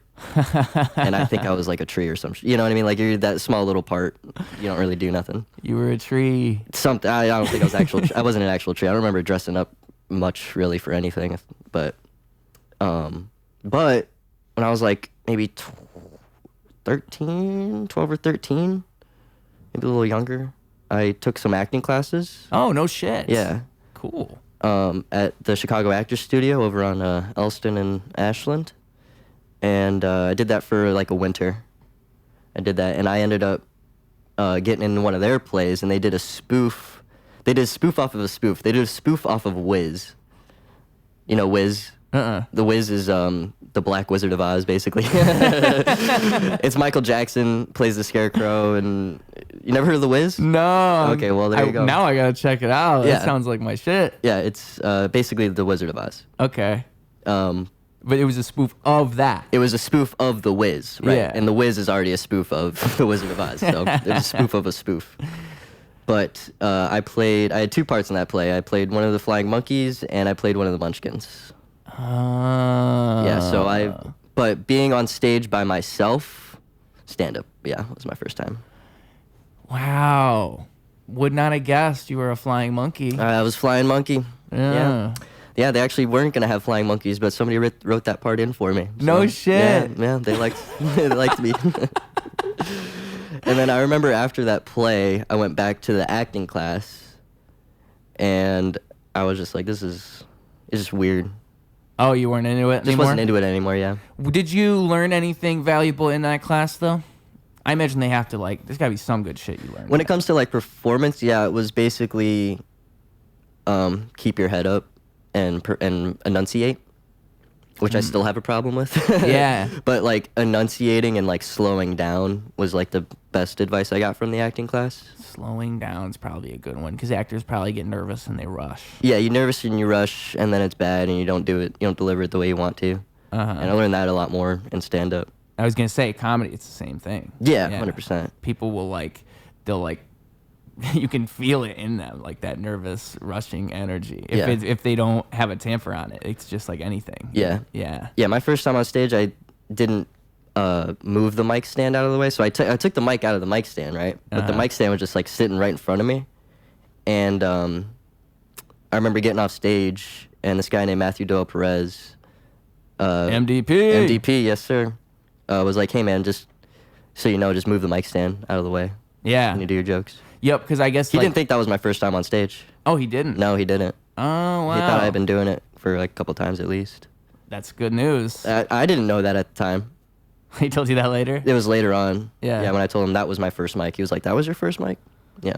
Oh, wow. You didn't go up there and be like, this is my first No, mic. I made it a point to not do that. Actually, I bet everybody does. I made it. Oh, a lot of people do. Not everybody, but a lot of people do. To go up there. Yeah, this is my first time on stage. I did not want to say that. I think that was like my third time on stage. I went like, yeah, this is my third time on stage. But other than that, Yeah, because it kind of sets you up for. It puts the expectations. it already puts an expectation in their head. Yeah, that, all right, exactly. bad. And it's better if they don't have it. Yeah. It's better if they don't have it because then they don't even know. Like Also, if you say it's your first time on stage, you're getting an applause break automatically. Oh, really? Yeah. Yeah. Just- Woo! Yeah, good job. Yeah. You're like us. Yeah, you're like us. Yeah, not really. You're trying. Okay, so how about these what the fuck is the difference between an open micer and someone who like does stand up? Because I've understood that there's a difference now, okay? Mm-hmm. So what is the difference? Like, is an open micer someone who only goes to open mics? They're not even trying to get booked? Like, they go to one open mic and Well, it's not that they're not trying to get booked. It's just, yeah, they only do open mics. like they're not good enough? Like they're not even, like, producers aren't looking at them and they're not interested? Like that type of thing? Not even that. I would still consider myself an open micer Okay.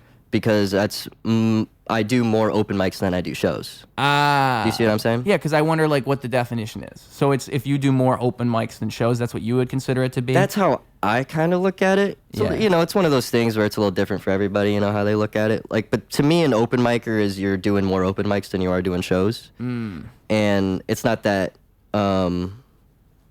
you once you reach a certain point where you're doing more shows where you don't even have time to go do the open mics, that's when you can say you're like professional comic, then you could jack your rates up a little bit more. I see. Yeah. How do you fucking exercise your material though at that point? Because I thought on, that was on the shows you just what? yeah on the shows. Is that really like how it works? Pretty much. So if you're not trying as new material as often. So you're doing so you start out with your opener and you do your jokes, and if you have like a newer joke you want to try, you mainly just throw that in the middle. Okay. So you start out with your opener, that works, and maybe one more joke, that works. Then you do a newer joke, see how it goes, and then you go to your closer. Make sense? Yeah, so that way like the people who came, they're getting what they paid for, but also we can sprinkle in some new stuff. Exactly. Try it out. Because I always wondered, like, you don't really see like big comics going to open mics. At a certain point, they stop going. No, they just pop into a club and just say, "Hey, let me go up." And do they get paid for that though? Like they even get paid for those types of spots? Yeah, they do. Really? They'll get paid. Yeah, sometimes. So, yeah, what? That's the distinction. Because like, it's like music in a sense. Like, where the fuck is the money? Like, where do you make money in comedy? Yeah. Where is it? Because it's either like you get booked at you finally get booked at higher paying spots, which is probably rare, or I don't know. Like, I know I've thought about this a lot because like ultimately, even like on the grand scale of things, the scale has changed so much. It used to be you would want to go like do a stand-up special on HBO, or you want to go on talk shows, or you want to do like you want to be on a sitcom. There was all these different apps. Mad TV was a big thing at one point. It was like there was a ceiling to things. Being on SNL used to matter. I don't think it matters as much now. All these things. It matters for sure. I mean, it definitely will get you spots. Yeah, but it matters in a different way. Like like a comedian doesn't have to aspire to like that's not the height of comedy of a Right. comedy career now is being on SNL. Right. It's just like another notch on the belt at this point. Pretty much, yeah. But it used to be like the end all be all is doing something like that. It's Yeah. crazy how much it's changed. Yeah, if you were on SNL, you were set for life. Yeah, exactly. And it's so fucking different. And like I just imagine like comedians like they're probably so confused. No, there's Like, so what are we many- supposed to do? There's so many comics now. I met a comic when I was in New York. He wrote for Jimmy Fallon. Writing, right? That's a Yeah. big thing. Like a lot of Writing is the comedians- big, yeah. Yep, because that makes money. And That's that's the problem good is money. you get caught in that trap because you don't want to become a writer. So you don't want to like, But there's also nothing wrong with it. but you don't want that to become all you do. Is what I'm saying. Right, Like right. if you are truly a comedian and you were truly funny, you don't want to get caught up in writing because Right. that'll take up all your time and you won't spend as much time doing these open mics and all of that. Yeah. Right, But right. there's nothing wrong with it. But yeah. but to be fair, if you reach the point where you're writing for Jimmy Fallon, you're set. doing a decent amount of comedy. Like you're getting a decent amount of shows already and stuff. That's true. Yeah. So it's like you're writing for Jimmy Fallon as your day job, and then you go out on night, do stand up. Yeah, that's true. You could probably do both. Yeah. No, you 100%. You 100% could do both. Yeah. Yeah. You could definitely do both. That would be a fucking dude. That would actually be pretty cool. That's honestly the dream. With Bob Odenkirk and Better Call Saul. Like before he was known as Saul Goodman, he was doing a lot of writing for SNL. Like, That was a lot of what his work had been. I'm Was pretty sure he did SNL. stand up too. And he was doing stand up. Yeah. I'm sure that's how he got the SNL gig to begin with. Right. Was that? Right. Yeah, that's interesting. I fucking completely forgot about that. So that's kind of part of the answer then. It's like if you're a comedian, you want to make money, writing is probably a big... Writing is definitely one of them. Yeah. Yeah, because getting to headline in arena is kind of hard. I don't know if you ever tried it, but Yeah, it's easier done than said, probably. maybe easier Just spend said a than good done. 10 years. Yeah, no, at least a good 10 years. Yeah. Like there's no way around it. But yeah, comedy is for sure a long game. Like I'm sure music is the same way. Like you gotta. Yeah. Oh, yeah, absolutely. Well, and like, again, like you have to accept you're not going to be making money doing that. Like Right. you're going to be doing that and make zero for so long or Yeah. like next to nothing. Yeah, And then it's- eventually it'll pay off. Right, it's pretty rare somebody just comes out with a hit album right off the bat. Yeah. Or a comedian comes out and is automatically amazing. Like that fucking Yeah. never happens. Yeah, no, yeah, we're not all Justin Bieber. We're not. And like I think people see those things happen or they see great comedians and they're like they expect that that's how shit works and so they compare themselves to that. But like even that great comedian is comparing themselves to what they were when they sucked. Like nobody ends up being good out of nowhere. It never fucking happens. No. Louis C.K., you can see his stand up from like the 90s and it's nowhere near what it is in like the mid thousands. Right. Not that it's bad, Right, but it's it's just just- he hadn't It's gotten honed. there yet. It's honed, yeah. Yeah, and it's crazy to think about because everybody thinks of Louis C.K. as like one of the greats. Like you look at him and he's so naturally inclined to be funny, but he didn't used to be as good at that. But you don't think about that because you don't always fucking go back and watch his old shit. No one Right. does. And between the 90s and the early 2000s, Louis C.K. hit the stage probably 1,000 times. Exactly. Yeah. At least 1,000 times, you know? Because Yeah. it's crazy, man. Like I'm still kind of in that point, but I know I can write a decent joke. But especially early on, I was just going through so many bad sessions, bomb after bomb after bomb. And it was just like I couldn't see myself getting better, you know? Yeah. But the thing is, you gotta just keep going, because then eventually you're gonna have a good set, and it's gonna be like, oh, okay, I can do this. Yeah. You know, and it's crazy, man. Like, yeah, you can get really good just by keep doing it. Yeah. With the those roast battles, do you know when they started doing those? You do? Yeah, like in Chicago or just like in general, I guess both. because it's an international thing now, actually. But I mean, even the whole international thing, that didn't really. That's like within the last 10 years, right? That kind of popped off. The international thing is within the last 5 years, I'd say. Right. Roast battle's been around like 2013, 2014. In Chicago. No. In Chicago, it didn't even start out as roast battle. It started as this thing called Sticks and Stones. Or Beef. Was it Beef? I think it was Beef, then Sticks and Stones. But it was basically the same concept Okay. as roast battle. And yeah, it was Beef, then Sticks and Stones, and Beef was around that time, around 2014, 2015. But like Roast Battle itself started in at the Just for Laughs festival in Toronto. Jeff Ross started it, basically. Right. Yeah. And that was before it was a show. That was before, yeah. And then so they did a Roast Battle show at the festival one year, and it was just huge. And then literally the and it was next, just like a one-off thing at that point. it was a one-off thing almost, yeah. And then the next year it was a Comedy Central show. Yeah. Then it was on Comedy Central. That was what popularized So that's it. what made it blow up. Oh, okay. Yeah. And then they were pulling comics from Chicago, from New York, from LA, Austin, and getting them on the show. And it's all starts with Jeff Ross. All starts with Jeff Ross, yeah. Which, who else? Yeah, well, he's the Roast Master General for a reason, because he did kind of start Roast Battle. Well, he did start Roast Battle. Well, is he the Roast Master General in the sense that he even started the Comedy Central roasts? Wait, was it him that originated that? I know he's like the general host. He's the MC. He did the Roast Battle at the festival, and Comedy Central execs were there and saw it, loved the show. No, but I mean like the Comedy Central roasts, like that thing. Oh no, that has been around forever. Oh, it's before him. Yeah, even? There was the roast of Jimmy Carter or some shit. You know, like there's videos of like Don Rickles and shit. I didn't know it went back that far. Yeah, the roast has been a thing. The roast of this person has been a thing for a long time. He just carried the torch after whoever it was before him. Yeah, I'm pretty sure it was Don Rickles. Probably, yeah. Jeff Ross is like, the roast man. That makes sense. Okay, and then it just explodes outwards into everything else after the show. Yeah. Then it becomes like, now New York's got a roast battle scene. Now Chicago's got a roast battle scene. Now LA's got one. It was pretty much like right after 8 Mile came out, where it was like, I'm being dead serious. Yeah. Like 8 Mile came out and comics were like, yo, we need something like this.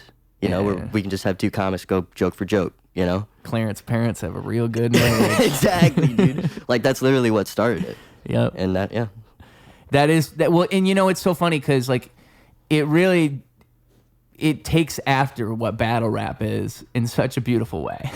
Because battle rap is you just talking shit about the other guy in jest. Like, that's what's so similar is in battle rap, you're going to say terrible things about this guy, but we're both like on the same level. Like, we both, at the end of the day, we don't hate each other, but I'm going to say some fucking terrible shit about you. Exactly. Bro. Yeah. Tell everybody how gay I really think you are. Right. And it's interesting, like, how do you gauge if it's good or not? Like, like the rap. How do you gauge the rap against somebody else's good? You know, like, is it it's hard to score. Is it the rhyming? Is it the connections to different things? Is it word associations? Is it all of it? Yeah, all of it. It's all of it because it's kind of like the same thing it would be with the roast battle, right? Where it's kind of just the judge's jurisdiction at that point. Like, what is it that appealed to me the most? Because there's not really, like, I don't know, do they have things they go by in the roast battle they're supposed to look out for? Like, sure, you're looking out for, like, timing and, like, laughs, and you're looking out for, like, you know, maybe if you play off of something the other comic said, like, that stuff's going to get you points. But it's not like there's a scoring system, right? It's honest, it's up to the judges at that point. Yeah. It's like different judges score differently. It's pretty much just like, I kind of go off the pops of the crowd. It's like, who got bigger pops? Yeah. But there's been some battles where that comic has gotten bigger pops, but the other comic had better written jokes. Yeah. You know what I mean? Like, but they just didn't get the audience didn't get the same reaction. So that's how I judge it. Other judges or comics will just kind of not even listen. You know, like they'll just barely listen and just be like, yeah, you won, you know? So it's a little, we don't have like a necessary scoring sheet. That's my answer with the rap battle. It's the same thing. Same shit? Okay. Yeah. It's like whatever. You probably would have the same exact problem even where it's some guy just likes other dudes' raps and so he's going to go with other dude no matter what the fuck you say. Yeah, yeah, exactly. One comic could have really good like written jokes, but the other comic had really good comebacks to those jokes, you know? So it's like... So that is tough. I feel like the comebacks would be... I would have to go for the comebacks at that point because I feel like that's a better demonstration of skill. Sure. If you're able to like in the moment have good comebacks, that's impressive. Yeah, it gets you points for sure. Yeah, that would tip my scale a little bit. Yeah, because that is tough, especially in a roast battle environment. Like you gotta talk your shit, bro. You gotta do it fast. You gotta be mean and funny. Yes, and like it's an interesting exercise because it's like you're walking that line. Like you have to walk that line just right. You can't say anything too mean. Right. It's how creatively can I call you a retard? yeah. Basically. And there are all kinds of ways. And that's, hey, I'm trying to find them all. Was that like, so you're in a roast battle with somebody. Do you just like spend time like looking at pictures of them like, fuck this guy? Like, how do you come up with jokes? Yeah, pretty much. Pretty much. My next roast battle is February 6th. Zany's Chicago. And I'm going against Adam Quaslow, very funny comedian. He's been on Roast Battle regular.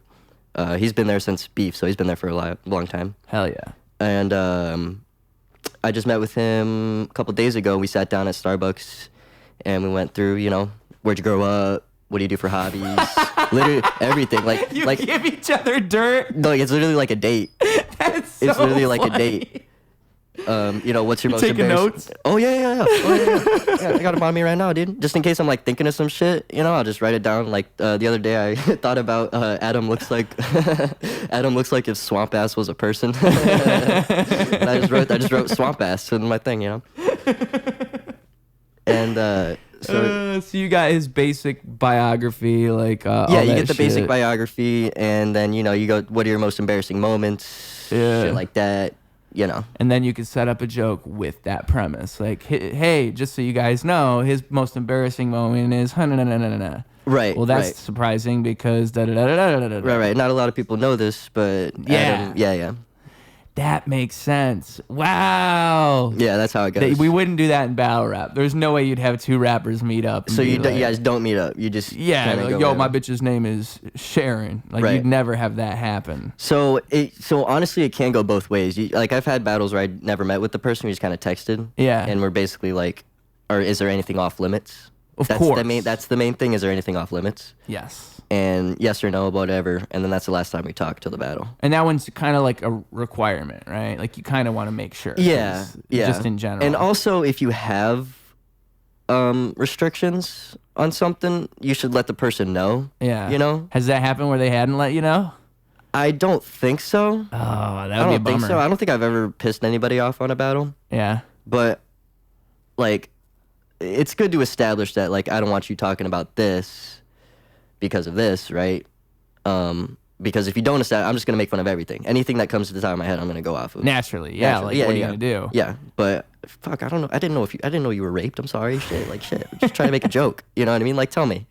Right. Like we're being professionals at this point. We're putting on a show. Yeah. Just tell me what you don't want me to talk about, and I won't talk about it. And yeah. And then at that point, it's a mutual comic respect thing. Yep. Yeah. I remember when I had James on here, we were talking about that, and it was right after the Tony Hinchcliffe thing at the Tom Brady roast, and I remember like Tom Brady told him not to do a certain thing, and then he did it anyway, and I can't remember what the fuck it was. And I just remember like James was saying like, yeah, but that's fucking Tom Brady. It's like, exactly. Yeah. You don't break that rule, but I guess in that moment, if you're Tony Hinchcliffe, I guess maybe you can break that rule. I can't remember what it was. I think it was about his wife. I think he said, don't make any jokes about my wife. Yeah, and then but he joked about his bro, wife. everybody before Tony was making jokes about his wife, so why is Tony special? Yeah. Maybe you're right. I think you're right. It's definitely circumstance. So like that's the roast of Tom Brady. Exactly, You know what I mean? circumstance. Tom Brady is not going to have a chance to rebuttal. Yeah. You know, so I'm gonna say whatever the fuck I want because you can't say nothing back to me at this moment. Yeah. and when the show ends, I'm leaving and never talking to you again.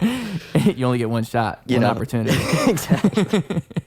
Yeah, but the battle, you know, like you're gonna see the fucker the next day at some open mic or whatever, right? Yeah. So you don't want things to be awkward.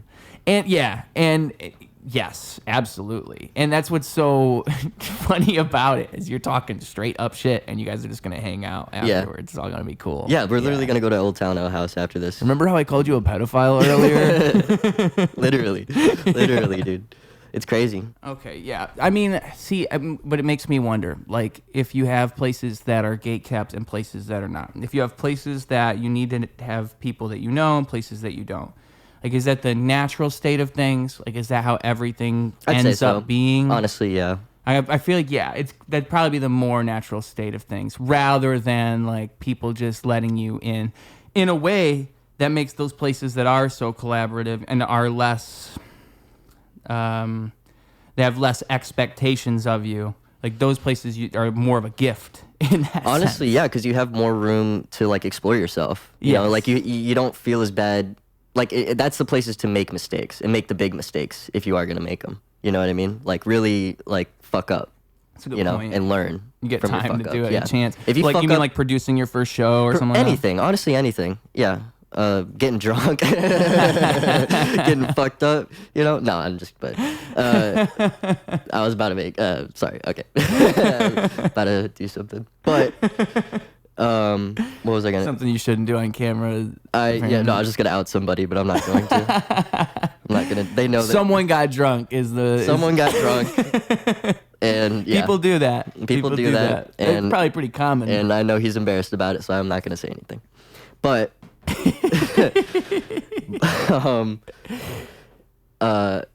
you need those places to like fuck up and make mistakes. Yeah. So you can not make those mistakes at those places where if you do make those mistakes, they're not gonna let you back.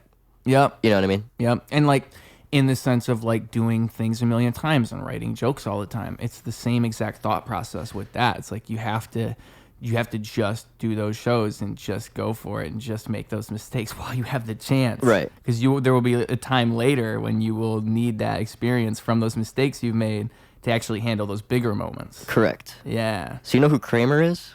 Oh, my boy. If he did that, not at Laugh Factory, like just at a random bar open mic. Yeah. It'd be a regular open mic. Like it would not have like blown out of proportion or anything. You know what I mean? It would just been some fucking crazy white guy saying the N-word, whatever. Yeah. You know what I mean? Yeah. But it was Laugh Factory stage, you know, like.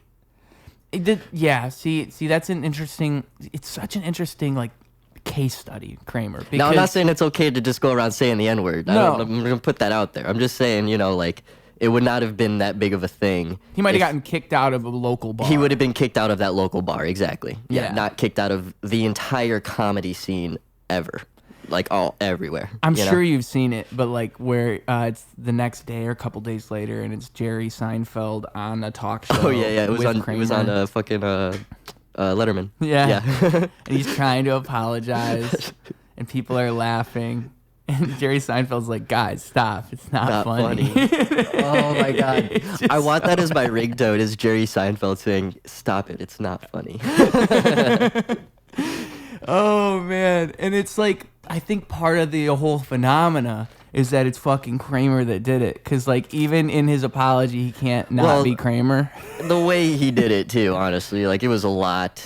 See, but the thing is, like, here's what I think really happened there. I think he is in such a performance art mind state. He's such a creative in the way that he is, that he's thinking what's in this room is never going to leave this room. On this stage, I can do anything. It's like an improv way of thinking. It's like, I can do anything up here. I'm just going to go with whatever. Mm-hmm. And, like, he's not thinking... In that moment when he does that, he's not thinking that people are going to be outraged. He's thinking, oh, like, I'm really going for it right now. But he's not thinking like anything hateful. He's not actually trying to he doesn't mean these things. And that's supposed to be implicit in what he's doing. Right. But it's not read that way when you film it and then you show it to a mass audience, and that's the disconnect. It's Right. like he's trying to do art up there, and but the problem is, I see what you're saying. Yeah. I mean, that's the way I would imagine how you end up being Kramer doing that. Is you think in your mind, I'm just having fun, I'm just playing a character. That's the only way, because he didn't mean it. He's not a racist guy, but it's just not racist in the sense where he wants to go lynching every black person. Exactly. No, but he'll slip something out every now and then. Definitely some bigotry. But to me, I think he was just frustrated because these motherfuckers were heckling, and he really was not that good of a comic. Yeah. And he didn't know how to deal with it. So he just said the worst shit that he knew he could say to get these people mad at him. And he said it. Like, it's not that deep, and he was just trying to piss people off, you think? Yeah. That 100%. probably is also it's probably more likely than my explanation. Yeah. No, I think your explanation, like, it definitely for sure some in there. Yeah. Yeah, like he's in that performance mind, and you're absolutely right. I don't think he has like genuine hate in his heart Yeah. for black people. But you're also right. Like, I didn't think about it. Like, he probably didn't have that much experience in comedy, too. And that's Right. just his way of deflecting. Right, he's an actor. Yeah. You know, he was one of those actors that tried to go to stand up. You know what I mean? He's not that good at stand up. So And he had no way to deflect it. Not at all. He didn't have Power Hour to go to. You know, motherfuckers are heckling If you did that him. at Power Hour, it'd just be like a wild week at Power Hour. Yeah, 100%. It would just be a wild week at Power Hour. Oh, you guys see fucking Kramer? Let's see if he comes back. Yeah. See what happened next week. Yeah. You actually be looking forward to seeing Kramer again. That'd be Yeah, how that 100%. Yeah. Dude, we had this one fucking guy. He was a real Nazi, like a genuine Nazi. Oh boy. Fucking, he had a coloscopy bag, and it was like, but it wasn't like he hid it. He had it hanging out. Yeah. So it was just like filling with. It was so gross, dude. Showing everybody. Yeah, but he was like full on Nazi, like hated the Jews, and let you knew it too. Gotta love him. And he was at Power Hours one time, and who was on stage? I think it was Joe Madoff, who's a Jew. Oh boy. I think it was Joe Madoff. Yeah, you got. Or maybe it was some other Jew comic, but I knew it was a Jew on I was gonna stage. say there's got to be at least one Jew in that room. It's like Oh, 20 or 30 it- people. How many? Dude, there's so many comics that are Jewish. Yeah. Yeah. And I just remember he was talking about Palestine or Israel and Palestine and shit. Or no, he wasn't even talking about that. I think he was just making like a Jew joke, like the Jews control the weather or whatever, some shit like that. I don't know. And the guy just starts screaming, "Yes, they do," and yes, they are fucking just all that anti-Semitic bullshit. And he just kept going, just kept fucking going. And then Mike Dwyer, God bless him, God bless Mike Dwyer. He could have ordered on this side of the bar, but no, he had to walk on the other side of the bar and order his beer right by the guy where nobody else is standing. And order his beer, and the guy's looking over at Mike, and Mike just goes, "Don't fucking look at me, dude. Don't fucking look at me." And the guy's like, whatever. And then Mike just goes, "You're a fucking Nazi. Don't fucking look at me. Fuck you, this and that." And Ray comes over. Ray, Ray, a big Filipino guy. He's like, "What the fuck is going on?" And the guy's like, "I didn't do nothing. He started yelling at me." And Ray goes, "Nah, bro, you've been making trouble all fucking night. Get the fuck out of here." Just kicked him out. He never did a ass out. set. Never did a set. Never seen him again.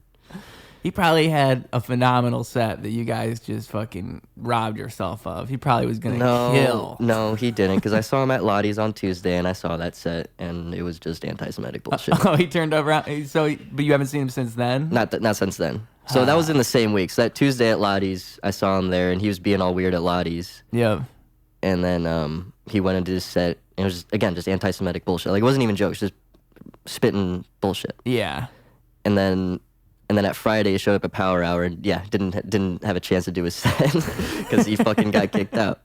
Fucking piece of shit. Oh, wow. I mean, hopefully he figured out. Like, that's the only thing that can really happen is you just get rejected from a bunch of places, and you're like, maybe this isn't working. Maybe this whole anti-Semitic thing is not for me. Yeah. Yeah, I don't know when that's worked, but... Oh, my God, dude. That guy sounds like a blast at parties. Holy shit. Oh, my gosh. Yeah. Just my like a gosh. vibe killer for sure. You can't have those guys. No, you can't have him around. I would roast battle him though. Yes, he's good for a roast I would battle. 100% roast battle him. Yeah, he'd probably just call Especially if you he's a got his Jew the whole colostomy time. bag hanging out, dude. There's so much material there. Oh my god. Oh my gosh. He's literally full of shit. Yeah. Literally. You know his name? You ever get his name? You I don't did remember? know his name. Connor something. Connor the Nazi. And I will say his fucking name. I don't give a shit. Yeah, I mean, hey, he's probably wants it to be known. He's probably proud of this. Yeah. He's probably like, hell yeah, I am Connor. I'm a Nazi. I have a colostomy bag. Yes. Yes. They're fucking talking about me. And what's crazy is like, I'd seen him in the scene before. I met him before. It's like a year before, and he was coming around doing comedy, and he asked a comic for a gun, like What? like how can he get a gun? And he was texting her, and she is crazy because she'll just like she doesn't care. She'll just screenshot shit and put it on her story to make fun of people. Okay. Like, so she has like Anybody? Well, it's mainly guys like trying to like hit on her and shit. Yeah. And she'll basically just like take a screenshot of the text of her being rude to them and them freaking out, which is Savage. kind of funny. Not gonna lie, I like it. I think it's proper. I think it's funny. But Good, proper deterrent. it was one of those where it was just like, hey, such and such, how do I get a gun? This and that. And she's like, why do you want to get a gun? And he's like, because I'm living in Chicago now and everybody's got a gun or some shit. Like, he was just worried. His main reason because he lived in Chicago. Yeah. Which is bullshit, first of all. Second of all, he stopped coming around after that because we all started making fun of him for like asking to get a gun and shit. So he had stopped coming around. Then he came back, and when he came back is when he came back with a fucking coloscopy bag and spewing Nazi bullshit. So I don't know what he went through within that year. Oh, Because he yeah, wasn't like that before. He changed. Changed, yeah. Oh, wow. Yeah. He wasn't a Nazi before. He wasn't a Nazi. He was just like some nerdy kid. He didn't really talk much. Maybe some like FBI agent got a hold of him and they're like prepping him for the next disaster. He's gonna be the one they send out. Dude, yeah. I'm glad he's gone. They turned him Nazi. Dude, he might show up with the gun one day and just fucking... That's what I'm saying. Like, he asked for a gun and like a CIA agent heard that. Like the government heard that. They're like, he's perfect. Yeah, probably. We can work with this guy. Oh, so we were talking about roast battle earlier. Yeah. You were talking about James. Yes. We didn't finish that story. With James and roast battle, what was the Yes. story? We were talking about, I think, how to like write roasts and stuff. And How you were to write talking with roasts. James, and he was saying something about roast battle.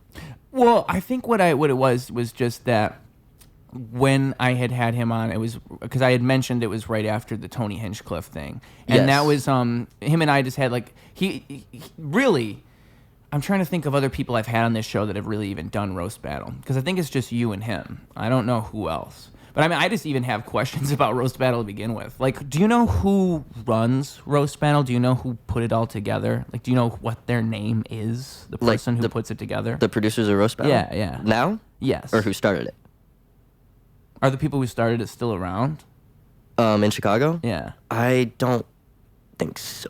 I don't know. I wonder. I know who the producers are now. Who's the producers now? Chris Grieco, Stephanie Robertson, and Max Sorich. Oh, okay. Because I would just say, like, I would just like to fucking ask these people questions.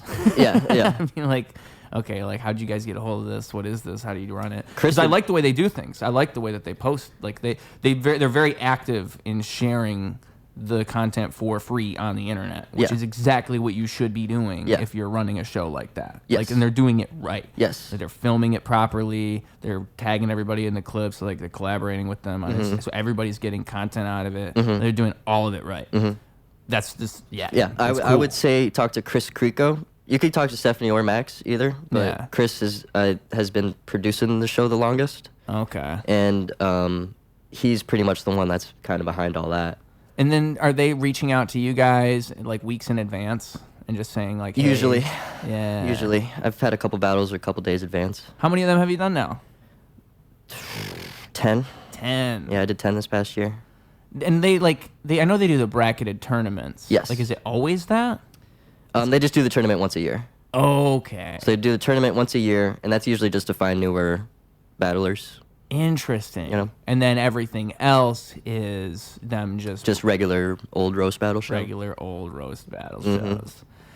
And you've never, I know they do rematches every now and then, right? Yes, yeah. And it's usually just Kiefer defending it. Is he's like the champion, right? Kiefer's like pretty much the one guy you want to go after. Wow, Yeah. he holds the crown. He kind of holds the crown, although he's been taken away from him, but he's gotten it back. Dude, it's like the UFC. Yeah, it kind of is a little bit. So the top 3. He's like Conor McGregor. Yeah, dude, literally. I would say the top 3 in that area would be Kiefer, Gabe Alviso, and Max Sorich. Okay. And Just the best at roasting in general. yes. Oh, and Leah Cajun. I can never pronounce her last name. Leah Cajun and I'm sorry, Leah. Please forgive me. Leah Cajun and Kate. I have to look at it. You know, when you look at it, it's better to fucking say it. Sorry. He's doing this for you. I feel so bad. Yeah. It's out of respect that he's looking your name up. Cajanayan. I think I said it right. Leah Cajanayan. Watch, you still said it wrong. I think I still said it wrong. She's real good? She's real good, yes. She's really good. Stephanie's really good too. But I like her better as like a host on the show. Or on panel. But she's funny. How active is the panel? Like, do they talk? Because I've only seen the clips. I've never actually been to the show. So the panel, they all do a set. Everybody on the panel does a set at the top of the show. Okay. And then just so you get to know them, all the judges and everything. And then they bring up the battle. They do the battle. They each get 7 jokes each. At the end, then all the judges get a turn to talk. Oh. So it goes in line. So whoever's hosting would be like, such and such, what'd you think of the battle? And then they'll say who won, pass it down, sort of thing. I see. Yeah. And then, like, they're comedians too. So that's they're all also comics them too. being funny for... Exactly. And they usually got roasts for whatever the fuck just happened on stage. Right. So. And that's part of the fun is you're sitting there coming up with roasts for their roasts. Right. as the panel member. Right. I was going to say roast for their roasts as the host, but the host is a whole other person. You like, man, you're good. I know. You are good at that. How'd you know you were able to, like, actually rap? Because I've always liked words. I've always liked, I've learned that I like putting words together in ways that make sense to me. And, like, the fact that I like doing that and I can do it, like, that is probably where it all starts. Because, like, to me, rap is about, like, I don't even think about it like rap. Like, it's like I'm just saying poetry Music, quickly. I should say. Yeah. But, I mean, like, it is rap. But, like, that's what I'm saying is, like, I don't even think about it that way when I'm writing something. I'm not thinking about, like, oh, this is, like, a rap song or, like, Do you have, when you're writing something, do you have a beat in your head to what's going on, or you're just kind of putting lyrics down? Sometimes. It just depends. Like, one thing I like doing recently is... Also, do you make your own beats, or do you have a producer? I used to make my own beats. And then what happened is... it's just a lot of shit, dude. I mean, I have like a keyboard over there in the corner. I think it's right where you can't see it. But if I wanted to, I could start making beats again. Really, I ought to. Because it's, why not? Mm-hmm. I could be fucking Kanye. Yeah. Literally. Yeah. It's the only difference. Because, I mean, I mix and master everything. I record everything. I write everything. The only thing I'm not doing is buying the beats themselves. Gotcha. Or making the beats themselves, I should say. Gotcha. But it's a whole other art form is really what it is. Like, I think I'm okay at making beats, and I think I can make things. And I probably, if I tried, I could get better. But it's just a whole other thing. And, like, if I could just find a beat and rap to that, that's fine, too. Like, maybe I'll just settle on that. I don't have to make everything. That's true, yeah. And really what I want to do is I want to find somebody who's, like, really, it's usually the story, is, like, a rapper has a producer that fits what they're doing. Like, they're working with a couple different people who just make beats that fit their style, and it kind of falls into place. That's almost always what happens. Like, Got you. The rapper usually doesn't make the beats, but yeah, they find a producer and they kind of develop a sound. And so really that's what I want, is to find, like, some fucking person that has, like, ideally your homies, and then, that's how it goes. But got you. Also, I was going to say, I like to write things where it's like so what I'll do is I'll come up with a bunch of words that fit a theme. So, like, this time it was chess. I wanted to put a bunch of words around the word chess. So I'm thinking, like, chess, and then I think of all the chess pieces like pawn, king, queen, bishop, knight, rook. So you gotta say all of those. Checkmate. What the fuck is it called? Elo. That's like your score in chess, like how good you are. I was trying to put a couple chess players' names in, but I couldn't really figure out because like you'd have to like do it. You have to justify it. So if you're gonna put in like a name in like a rap, like the reason I'm making this list of words is because like you have to rap around the topic. That's what makes it cool. Right. I'm not gonna like rap about chess and just talk about chess. I like use chess as a metaphor. Right. And so I have to include all these words as like a scheme throughout it to just keep evoking the thought of chess. Okay, so and I do this at work. Like I'll do these things at work because like I can't write over a beat at work. There's no way I can't pull up a beat. So that's like a good time for me to just do something like, especially if it's not busy, I could just write something. So it's probably the same thing as like if you were writing on the train. You know, it's the same type of thing. I attest that life is like chess. A knight can take an L, a pawn can take your best, a move can change your doll, a piece can make a mess. It's more than black and white, it's strategy, so assess. No ego, develop and feed your elo. It's set up, we'll get up, leg up, don't let up for weak is peaceful. Now check it, they playing checkers, I check them. Now read the people, I pepper them with the prepper, the wreck 'em, a queen deceitful. I switch a bishop to rook, claiming he king. I kill him, a magnus opus, a castle kissing the ring. Every moment matters, immaculate is the focus. I'm known as a grandmaster to those who happen to notice. Board of games, I'd rather you told a riddle, but still, I know the rules, you have to control the middle. Then strategize, you twist to your neck break, it's always another move, it's over at checkmate. Yeah. There you go. Hey. But see, like, it's fun to do, like, dude, I try to make it a challenge, you know? See, the fact you can do that is crazy. I used to, like, this was when I was in high school, I would, like, write a little raps and stuff, because all my friends were, like, rapping and shit, right? Yeah. And I just was not good at it. Just could never figure it out. Like freestyling or anything, dude. You tried that? And I tried writing like rhymes and stuff, and I'm like, it was, I would feel embarrassed to look at it now, dude. Like it was just bad, just terrible, like exactly how you would expect like a little white boy to rap, you know? Like that's why I think you're kind of good, because like I feel like when people look at you, they expect a little white, like a kind of way to rap. It but then plays you're just like, it works. It plays to my advantage. Yeah, like, but then you're just like, no, I could actually rap. Yeah. They can't deny it. Yeah, you can't deny it. But they expect it the worst. Like, yeah, it's almost better when they like find out. It's like white rapper. Like when they are introduced, like white rapper, they see my face and then like, you know, they're preparing for failure immediately. I get objectified every time I go on a stage. I'm sure. Dude. White rappers are objectified immediately. I mean, and I'm sure it'll kind of always be that way. You know what I mean? It's just the way it is. Just the way it is. Yeah. Whatever. Vanilla Ice fucked us forever. That's what it is. But yeah, it is. It is like, see, I feel like I'm like confident enough to where I know what I am. I'm still better than what I was before. Like when I look at what I do now, there's some stuff I've written before that like fucking, dude, I blow myself away. There's some stuff I've written I'm like, damn. But there is like older shit where I'm like, okay, that could have been a lot better. Just like anything else. And it's like I was just lucky enough to figure that out. I think with rap, it's cool because you like cultivate that in its own way. Like you can create your own version of yourself, whatever that may be. And if it's distinct enough, you stick out. Like that's what hip hop's supposed to be in my mind. Like the best rappers are that. Like they're so distinctive and individual, and their personalities are truly what they are. They just found a way to put that in music. Like fucking Mac Miller is a great example. Yeah, Mac Miller's one of the best artists. Like one of the people I resonate with more than anything, just because of the way that he managed to do that, the way that he was so himself in all of his music. Like he, in his earlier stuff, you could tell like he hadn't even matured that much yet, because his music was about less mature things, but it was who he was, you know? Like he was just a real fucking dude. Yeah. And that's what hip hop's supposed to be, is just real fucking people. And so, and again, like it's kind of like comedy in the sense that like the best comedians are the people who do that same thing. They manage to be themselves so well that they stick out above everybody else, just that they're so different.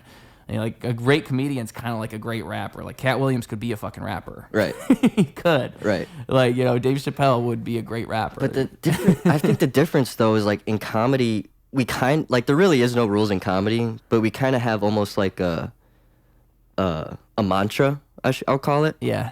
that all comedians will say is funny triumphs everything. So I don't, in like music, is there a thing like that, you know, where it's, What does that mean to you? Funny triumphs everything. doesn't matter what you did. Is it funny? Was it funny? Did people laugh? Funny triumphs everything. That's why Louis C.K. was able to come back, because he's fucking funny. Interesting. I feel like art, I would look at art that way. Like it's about producing the best art. Like if your art does not produce a reaction, then what's the point? It's like if a tree falls in the woods and no one saw it fall, did it fall at all? It's the same exact thing. So if you were to expand it beyond funny and say that, I would say like a good artist would agree. Like a good musician would probably agree. Like it's not even about like if it's a good Like song, sorry. it's more. Well, go ahead. I was What just are you gonna say, like, why do people still respect Kanye as such a musician, even though he's come out with Exactly. Because he's such a true artist. Because he's such a true artist no matter what. Right. Like, you can't... It's so funny. He's a great example. Because you can't deny it. You look at his art, and it just speaks for itself. right? People will not turn on Kanye So you no think it's matter kind of what. like separating the art from the artist at that point? In a way. Like, you have to separate you from yourself, even in a way, when you're making good art. I think if you're in that mindset, you're better off. Like, if you can just let go and just make the best thing and not so much think about, like, what are people going to think of this? Like, how do people react? Like, just make the best thing you can make. And that's when you make the best stuff. So, Yeah, that's I would yeah, say, same yeah. in comedy. And it's like, that's again, like going just for the laugh, like going just for just for that and not think about anything else, like sacrificing yourself for the laugh. Yeah. Even like it's Patrice only for O'Neill that. was the best at that. Yeah. Like he put himself out on the radio and would just say the wildest shit. That's how a lot of people found him, right? Was Opie and Anthony? Opie and Anthony, yeah. See, like I've heard some of his Opie and Anthony stuff, but I don't think I've ever watched his stand-up, honestly. Oh And my he's one of the gosh. greats, right? Oh my He's one of the gosh. best. My God, I can't even. He has my favorite joke, and it's about rape. I'll say that. Is he good with like that same thing, the edgy thing, like being able to be edgy but not in like a hokey way, like it's Yeah. just part of what he does? Yeah. I'll do the joke. All right, don't butcher Patrice on us here. Nah. I think I'm doing okay.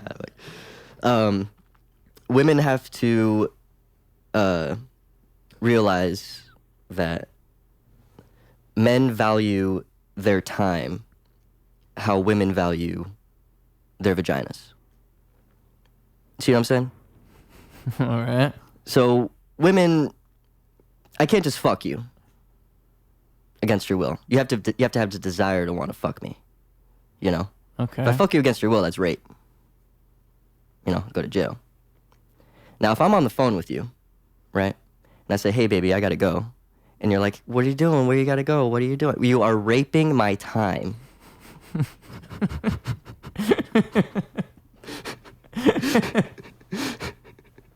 You're making a good point. It makes a great point, dude. It makes a great point. It is a bit of a violation. Yeah, I think I did butcher it a little bit, but it's okay. No, but I could see, that's the thing. That's the thing. I think like those jokes, when done well, it's just like, you could joke about anything. I truly think like there's an art to it. It's like you can say almost anything in the world. It's just about how you say it. There is a way. Yeah. People will tell you there is not a way, but I guarantee you, if you're smart and crafty enough, you will find a way. Oh, there's a way. There's a way. And I'm gonna find it. Exactly. We'll find it. I will be able to say the N-word on stage and get away with it. I've met one guy who has told me his method for saying the N-word on stage, and I don't know if it works. Like he thinks it works. I'm not quite sure. What's his method?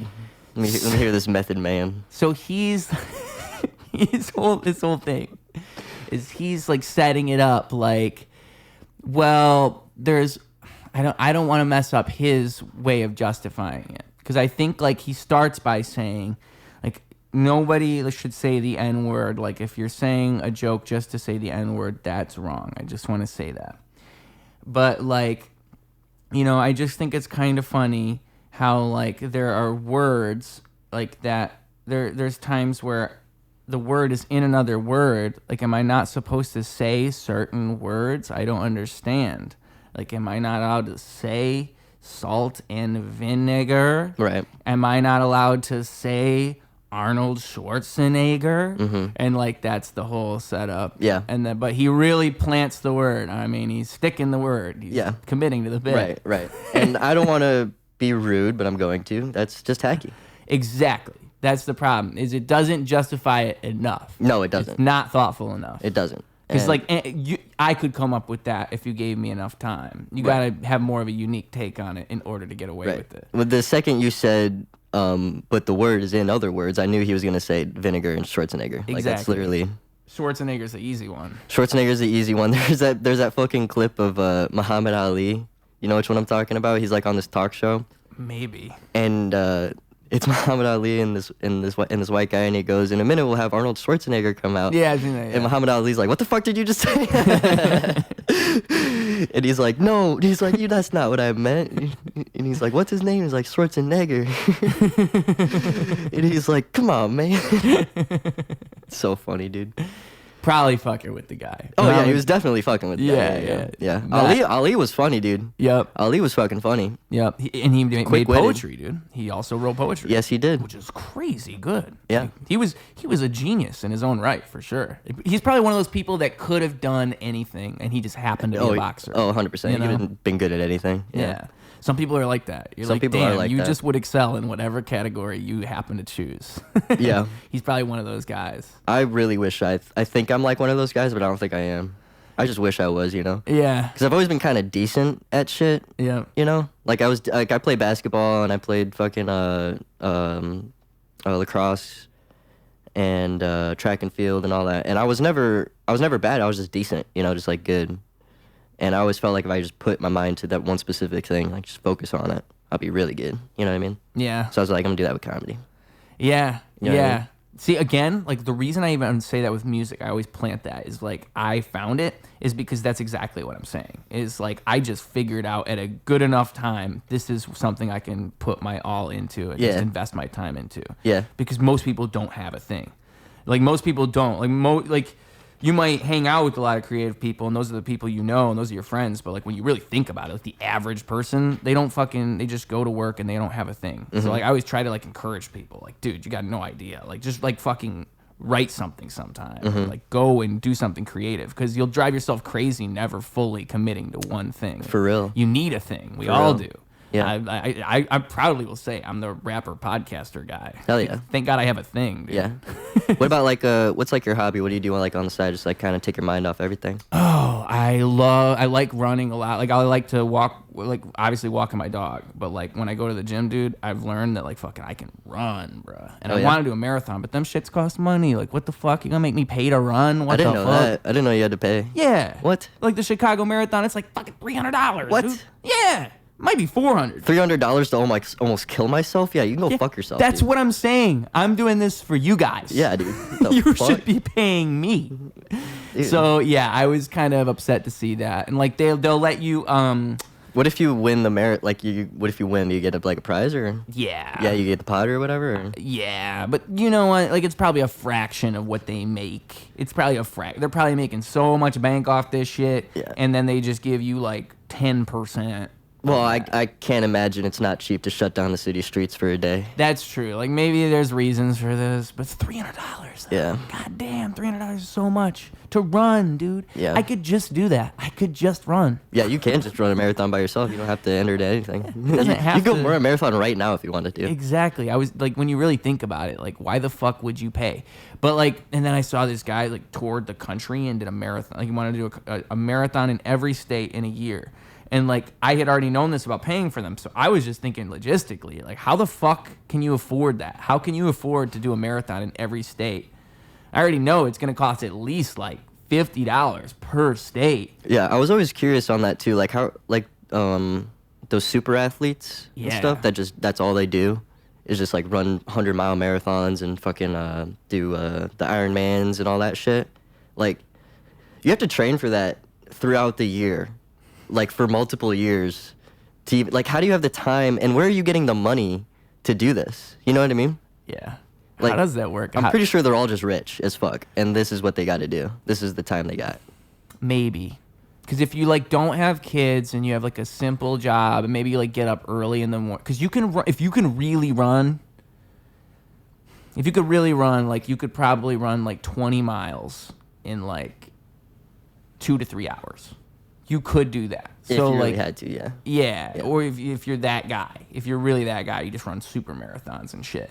So like in that sense, maybe that's just a big way that they spend their time. That's possible, but you're probably right. It's probably mostly fucking people who just bought Dogecoin when it was cheap. That's what I'm thinking though, because yeah.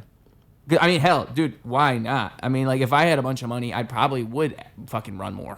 Yeah. Probably would. Yeah. Because, like I said, I do like running. I probably would have more time to do it. I like doing it. Yeah. And, like, dude, oh my God. If I could just fucking run, if I could just run a marathon just right now, that'd be the shit. Like, I'm trying to get better. Because people will run, like, 3.5 hour marathons, like 3 hour marathons, 3.5 hours. I want to get to that point, you know. I want to be like good at this shit. You know, I want to really be able to run. Yeah. Plus, if I can run, like do that, that helps. It all plays into everything. Like it makes me better. It makes me better on stage. Exercise is a good one. That's a good hobby to have. I try to read. As you can see, there's books around here. There are, yes. Yes, but oh my God, dude. Those are all cookbooks. Yeah. I'm gonna be a suburban mom when I grow up. There's like. For the record, there's only like 2 cookbooks over there. He's exaggerating. There's only like 2 All-Star cookbooks. Cookies America, The Complete Mediterranean Diet, Dad's Own Cookbook. I'm sorry, I saw one more. That's 3 off the bat, so you can go fuck yourself. All right. Something Kiss Wine, whatever that is. That has to be a cookbook. All right, man. That's 4. Look, it's good to know how to cook. All right, maybe I don't know, and I'm trying to learn. Maybe I'm trying to get better. That's why books are good for you, okay? Yeah. Jesus. What kind of books do you read, huh? I don't. Yeah. I don't read. You know what? I used to not read until like a year ago. It's good for you. It's actually That's not what I bad. hear. Yeah. That's what I hear. You're going to read a good book, and you'll be like, whoa. Do you got ADHD? Yes. Really? That's why I can do what I do, I think. I think it plays... Like if I think I channel my ADHD in one direction is what I do. Got you. Yeah. I can't do that with reading. I just can't retain information like that. See, I think the only way to break out of that though is to like subject yourself to it. Like Sure. to just read like maybe for like 20 minutes a day. Yeah. And then once you've done it enough times, it kind of does become easier. Yeah. I should like, because I do have a tough time falling asleep, honestly, and I'm just on my fucking phone, which is not good.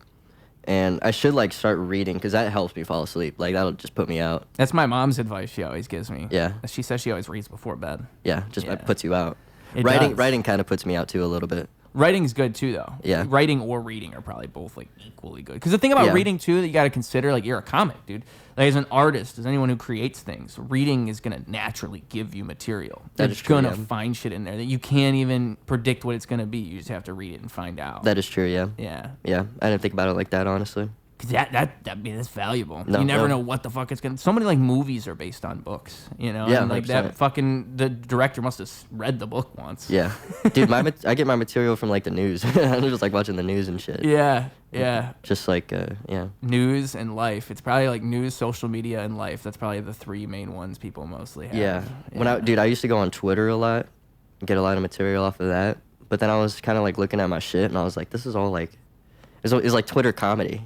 You know what I mean? Yeah. Like the jokes were better written out than like said, if that makes any sense. Yeah. Because Twitter's kind of it kind of got like a basic formula. Twitter does. It's kind of that simple like probably be mostly one-liners kind of like one-liners or like a basic setup punchline. Like everything would be that. Yeah. Nothing would break out of that. I would say the best material is always going out and living life. Yep. It's just honestly is where I get all my shit. Isn't that interesting? Yeah. Yeah. Talk to as many people as I can. Just talk to people. Yeah, for real. Like the random encounters you might have. Yeah. That's why I like playing pool. Pool's easy to good way to interact. To interact with to people. mingle. Yeah, mingle and shit. Yeah. Because you'll play with random people when you play pool, like at a bar. That's a good point. Yeah. You get material from playing pool with dudes sometimes. Yeah, they'll say some dumb shit or whatever, or say something that'll make me think of something. Yep. You know what I mean? Or That's like, yeah, smart. that would be an interesting scenario, and then I'll just write it down in my notebook. Yeah. And then when I get home is when I'll kind of, how do you say, flesh it out. Like, just write everything. So you write down like what is it? That same thing I kind of described, where like sticky notes, like little bullet points. Like you'll put I'm a down notebook guy. I put everything in a notebook. But I'm saying, do you put it in bullet points in the notebook? No, it's all Oh, you write it out. like full start to finish, write out. What I mean is like in that when you're at the bar, with the guy. Oh, when I'm at the bar with the guy, yeah, it's usually just like one sentence or something. Oh, just to remind yourself. Just to later. remind myself, yeah. But when you write out the joke, you write everything out. You're saying Exactly. Exactly. I read really it. word for word. Word for word. Wow. Yeah, I try to. Really? Except for the ums and shit like that. But yeah. Yeah, because I mean that's another thing. Like every comic's different. Like Yeah. That's I feel like. Is that common? Is that a thing a lot of comics do? I actually wonder. Like, do a lot of comics write it out word for word? Or do they do a lot of them? Honestly like 50-50. Yeah. Yeah. There's comics that'll just write it. You'll see their notebook and they're just like every single word. It's a bunch of just huge paragraphs, or you'll see them go up with their phone and it's just bullet points. So yeah, I'd say 50-50, honestly. Just whatever works for you. It's honest. I'm sure it's the same in music. Like, dude, I remember once I saw that Eminem writes his raps like fucking. It looks crazy. It doesn't even look like a rap. Like he'll write it like back and forth on the paper. He writes it purposely so no one else can read it. Like, yeah, see, that's a little crazy. It's crazy shit. Yeah, I will just tell you I'm gonna stab you if you look in my notebook. Yeah. But I mean, like, hey, whatever fucking works, dude. I remember Mark Normand. He's like, I think on it was one of the Protect Our Parks episode. He was talking about him. I think he always has this, and it's like a pile of jokes he has in his back pocket. I've seen that on Rogan. That's crazy. Yeah. But that's what he does. Yeah, that's crazy. And that's his material that he's had for like 2 years. Yeah. All right there. All right there. Ready to get stolen. Dude. Yeah. But I mean, that's commitment to your process, right? That's how he does it. That's how he does it. That's how he does it. Yeah. Yeah. Dude, I don't know how, because honestly, I keep a notebook on me, right? And I feel it in my fucking pants, Exactly. and I'm like, I'm like, oh shit. And like, then, if you haven't seen this clip, like, I'm talking like it's fucking a brick. Brick of paper. Brick of paper. Yeah. Yeah. I would just be like, feel weird sitting on it all day. You develop late age scoliosis. That Yeah, fucking way. 100%. There's no way you can do that, but he's doing it. Hopefully, like, cause I don't know, like, what's the solution? He's probably doing it out of pure convenience. Like, it just ended up that way, Yeah. Also, comics have like a tough time throwing shit away. Oh yeah, like hoarding. A little bit. Yeah. It's a little bit of hoarding, but especially with material. Yeah. Because don't ever throw shit away. Like, that's just kind of a thing. Don't ever throw it away because you never know. Yep. If like it's gonna even come like back. your first jokes that you ever said, like there might be something in there that you're not seeing right now. Yeah, because if you keep doing it, you're gonna keep getting better, and you're gonna reach points when you're writing when you're just in a lull and you don't know what to write about. So you go back to your old notes. What was I writing a year ago? Yeah. And see if you can fix it then, right? But that motherfucker will like write just one little thing on one piece of paper, like a full piece of paper. It's blank, but he's got that one thing on it, so he keeps that whole piece of paper on him. Just keep that at home somewhere. Right. Like in a vault. Yeah, in a vault. Like yeah. Maybe it's I got like a stack of notebooks to just keep all my shit there. he's just thinking he might need it. He might need it. I might need this right here in this moment. I'm on Rogan. I might need to pull out something from my ancient Dead Sea Scrolls in my back pocket. Yeah, no, I mean shit. It's honestly just autism at that point.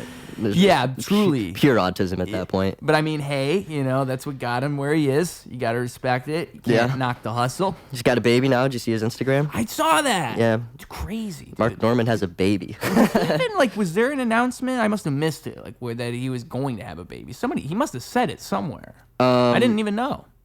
He probably mentioned somewhere that his wife was pregnant or something. He doesn't seem like the type of dude who wouldn't mention that. Because I didn't even notice it. And then fucking boom. Yeah, good for him. Yeah. I mean, how old? That's probably a good age to have a kid. Because if it were my ideal life, I would be thinking like, yes, when I am rich and successful and maybe 40.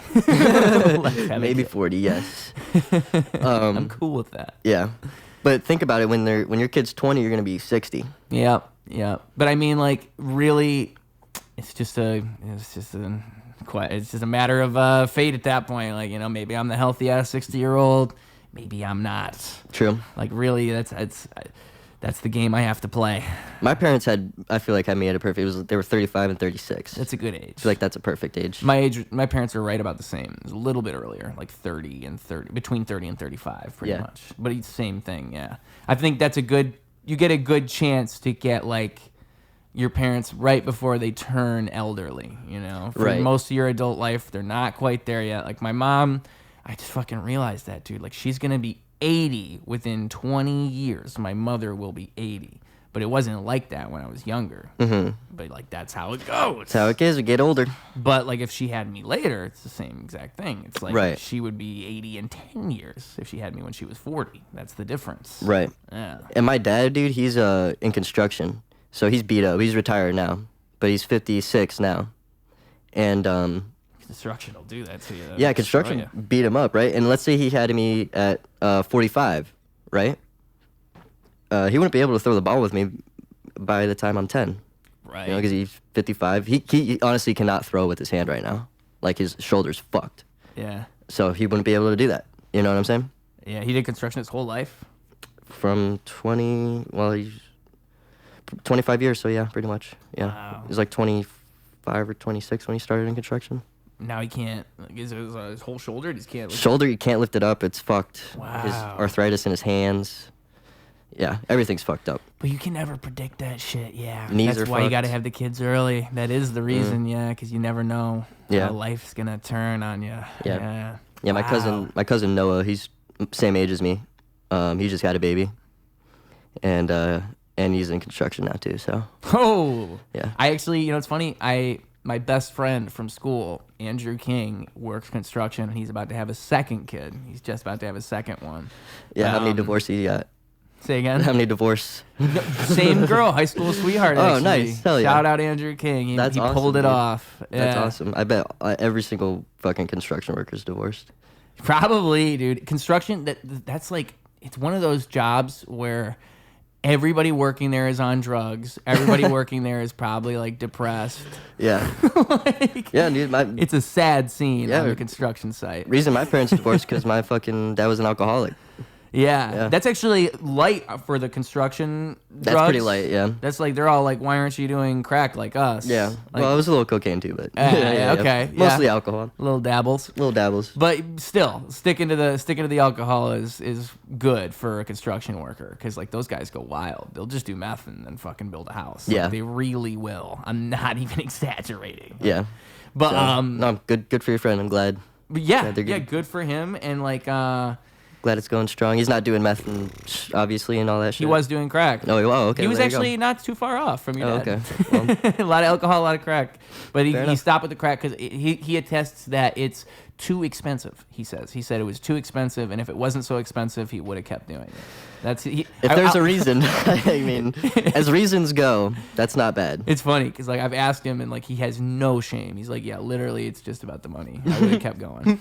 Did he smoke weed or anything? Oh, that's always been his thing. Gotcha. It's kind of sad because like Andrew only does dabs, and I feel like he's like burnt it. Like, that's funny you say that. My cousin, same thing, only does dabs. Yeah, it's he won't smoke same. bud. I don't like that. And all of his friends he's in construction, they all smoke dabs. Yeah, it's like you know what? It's the crackhead version of weed. So like, that is true. If with the construction thing, it lines up. Yeah, that is true. They need a more extreme way to baseline this shit. They can't just smoke it. They got dabs are awesome though. I love dabs, but I don't love them like I used to. Like now, I'm just like, did I need that? This shit is. I'm on a different planet right now. This is not even the same thing. This is dangerous. I like being on a different planet. It's fun. I like it every now and then. Do you get high before you go perform? I can. You can? Yeah, which is harder. But it's not like a thing I don't have to. Yeah, I don't have to. I've noticed that like a lot of, again, like with comedy, a lot of comics feel that way. Like they gotta have a couple drinks before they go on stage. Yeah. They gotta loosen up. Yeah, the drinks is a big thing. Yeah, which I don't blame them, but like I just feel like you don't want to get in that mindset. You never want to have to think I need this. Mm-hmm. So like I even think I perform a little bit better when I'm not high sometimes. Mm-hmm. It just, most of the time. It depends. Like freestyling, I actually would prefer to be high a little bit. A little bit. I'm torn.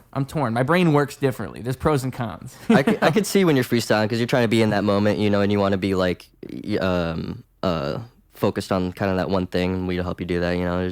But that work goes in both directions. Like that might help if you're high because you can get deeper into that focus state and like just flow with whatever.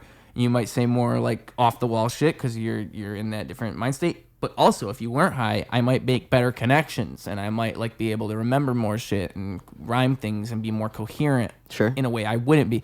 It goes both ways. So like that's why. But that's with freestyling. If I'm performing, like I would not. It's better not to be high because I have to memorize all the words, and I'm rapping, so I have to say everything the right way, or else it doesn't work. The way I write shit, I can miss a couple things, but I have to say almost everything. It's the only way it works. Mm-hmm. And so, like, it always blows my mind that comics go up drunk all the time because, like, I couldn't go up drunk. I couldn't do it. Like I just fucking couldn't. Mm-hmm. Like Mike, he can go up about to pass out, mm-hmm. and he will kill. And it's still funny. Great. Yeah. I could never. Yeah. And so like that's the thing. I don't think I'd want to drink. I could probably get pretty high though. Also, it's muscle memory with songs. Like you rap them so many times. Mm-hmm. But yeah. That's a tough one. Like, do you like to go up high? Do you like to take some type of substance beforehand? I never performed sober. Never once? Wow. Yeah, I hit my dab pen like all day, you know, and then especially when I first started out, I loved going out smoking a joint real quick and then going back in right before my set. Yeah. And then going to smoke after my set too. Dude, that's impressive though. Yeah. Now I'm like. Now I don't really have the urge to go smoke a joint before my set because I just have my dab pen and I'm fine, you know.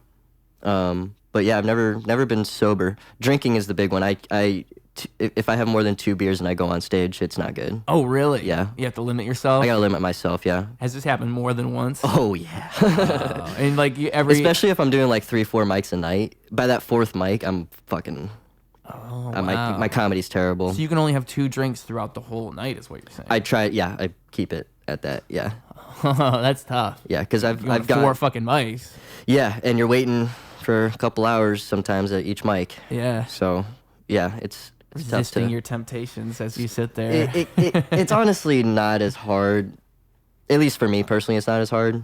I just know where my limit is, and I like my comedy. Now, like, is it one of those things where, like, when you performed, you thought it went fine, and then afterwards you looked at it back and you're like, oh, I just shouldn't do that? No, I know, like, in the moment? In the moment, like, I am. It's even worse because you're drunk. I'm too drunk for this. No, I'm like, and I'll say that too, like, fuck, I'm too drunk. You can like feel the shame already building in your soul. You're like, oh, I shouldn't even be holding this. I literally like I know I'm slurring my words. I'm forgetting my fucking punchline. It's just not good. You know, Shane Gillis really impresses me with that because I don't know. It must be in his fucking blood. That's the only way that motherfucker will get drunk beyond recognition and still manage to be just as funny as he was when he wasn't drunk. Yes, that's like. It amazes me. It doesn't even make sense because I can't even think of that many comics that actually do that other than Shane Gillis. They get that drunk and are just as funny. Yeah, I'm trying to think. He's so good at like maintaining that. At that same level, the same fire rate, I should say. Like he's still making jokes. It's not like he's slowing down. Yeah, he's just one of those guys. Also, I never went to college, so I never did those drinking games or anything where like everybody's drinking to excess. Well, like, people all are just the time. different too, dude. People, yeah, that is true. Yeah, like some people just aren't made that way. But yeah, like that would be like training. That's true. Yeah, that's for sure training. The college experience. Yeah, he's like boot camp for alcoholics. Pretty much. Yeah. But yeah, I try and not be drunk on stage, especially on a show, dude. Like no, thank you. That's probably a bad look, especially if you get too drunk, obviously. Yes. Then everybody knows, and that just looks bad. But even like, I don't know. You just never know how somebody's gonna interpret things. Like the person who put that show together, they might know, like, oh, he's a little wasted. Like, right. Maybe I won't book him next time. It could be anything. Right. Yeah. At a club, my move is just because I like to support the bar, I'll go to get a beer and tip the bars, you know? Yeah. Because usually at a club, you get a free drink. Oh, okay. So I'll take my free drink, but I'll just tip them real nice. Yep. And then I don't try. You shouldn't go up on stage with a beer or a drink. But No? you really shouldn't. I feel like it kind of looks bad. I But again, this goes back to the rule of funny triumphs all. right. You see what I'm saying? Yes. It's like if you're fucking hilarious, it don't fucking matter. Who cares? Who cares? Right. But I'm still starting out, so I'm just trying to keep it a little more professional, if that makes sense. But my point is, at a club, like it's one drink before I get on stage. That's it. Like, that's the max, and I like time it to where like when I get on stage, the beer is like still full. You know what I mean? Like I barely took a sip out of it. It's a calculated thing. It's a calculated thing, yeah. Yeah, because you don't want to really be drunk at all when you go up there at a club. No. You're saying like at a show, maybe like a little bit to just a tiny touch to loosen you up. You're saying like just a sip or two. Yeah, but even a sip or two doesn't even do anything, Yeah. It's not. Yeah. See, that's good because like again, like I just feel like you don't want to have to feel like you need it because that's when it starts to become.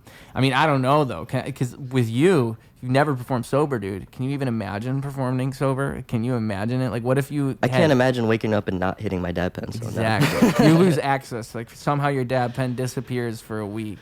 Like that's gonna be the most depressing week. Be a rough week for me. Yeah. Yeah. Do you think that you're like addicted to weed, or do you think it's like how would you look at that habit of yours? Do you think it's an addiction, or do you think it's just a thing? Like how does because people look at it differently. Do you think like weed is like alcohol? Do you think like people get addicted, or no? Yes, I do. I do think people can get addicted to weed. Do you think you are? Yes, I do. However, weed and alcohol are so different, and like you said, it affects everybody differently. Good point. So to me, it doesn't. To me, it's more of a medicine, And I feel kind of like an asshole saying that, like one of them fucking potheads. But you know what I mean? Like, but it really is, dude. Like it really is. Like it. I feel better. Yeah, I think that, and it doesn't impair me where I'm not able to function normally. Yeah, and like how everybody's different. Like I think people operate differently. Like I think some people, they smoke weed and they're already not like, they're not operating at this like rapid pace. Like you can tell like they don't need to be slowed down. Like they don't need this shit. Some people don't need it. Right. Whereas like other people, I feel like this is how I would feel. It's like I feel like I'll be like moving at this doing pace, and 30 then different I tasks might at need once. that thing to just like break me down for a minute. Yeah. And just chill me out. I think one thing weed does is like a light psychedelic is it presents you a different opportunity to look at something, like to give you a chance to look at it differently in a way that you wouldn't. And like, I smoke way too much, but I'll try to take little breaks. And what'll happen is I'll take breaks and then I'll be like a few days, completely sober and not doing anything. And I'll start to take shit too serious. I can see it happen. Or like I'll be like taking this shit so serious, and I smoke one time again, and I'm reminded like, oh, this shit doesn't matter. This shit does not matter. Yeah. But like I think that's one lesson that the marijuana, you can't take it away from it. It does take away that stupid whatever things you'll obsess over. You find a million things, and really in the end, it doesn't matter. Like you have a great set, you have a bad set, it doesn't matter. Yeah, no, it doesn't matter. Yeah, it could be any fucking thing you're stressing yourself out about. Yeah, and I will say the weed didn't. I wouldn't say the weed helped or hurt me in either way. Yeah. Like bombing still bombed. It still fucking hurt. like it was still like shit. And even while I'm smoking the joint, I'm like fuck. God damn it. Thinking deeper and deeper about the bomb. Yeah. How can I have prevented that? Yeah, 100%. 100%, dude. So yeah, I don't think it's ever helped or hurt me. But that's me. Yeah. So. Yeah, I'm always amazed. Like, there's not that many comedians that are completely sober. There's a couple. There's sure. Not that many. Yeah. No, there's definitely not that many that are like completely sober. Yeah. But there's definitely a lot of comics who are like take this shit seriously and they don't get too fucked up before. Oh, of course. Yeah. There's a lot more of that. I think you earn the right to do so. Truly. Yeah. You can't do it unless you're really good. The Correct. only way people will let you get by getting that fucked up is if you are that good. Funny triumphs all. Funny triumphs. It keeps going back. all. I'm telling you, like that's the mantra of comedy. Yeah. Yeah. Funny triumphs. Oh, that'll be the title of this episode. Hey, that's a good one. Fuck yeah, dude. Yeah, dude. Well, is there anything else you wanted to say to these people? I mean, I always give you guys the social media. Give them the social media plugs. Tell them who you are. Give them the plugs. Give them all that shit. But also, it's your moment. The floor is yours. You can send them home with the final message. The kids at home, they need inspiration. What does Harold Patrick have to say? Oh, inspiration. Don't do drugs. Stay in school. That's number one. Number two. I love this quote. Perfection is fine. I love that quote because even if we were perfect, we'd still be not happy with it. Never content. Perfection is fine. And come to Power Hour every Friday, American Legion, 1824 West Cortland, 7 p.m., 7:30 sign up, 8 p.m. start.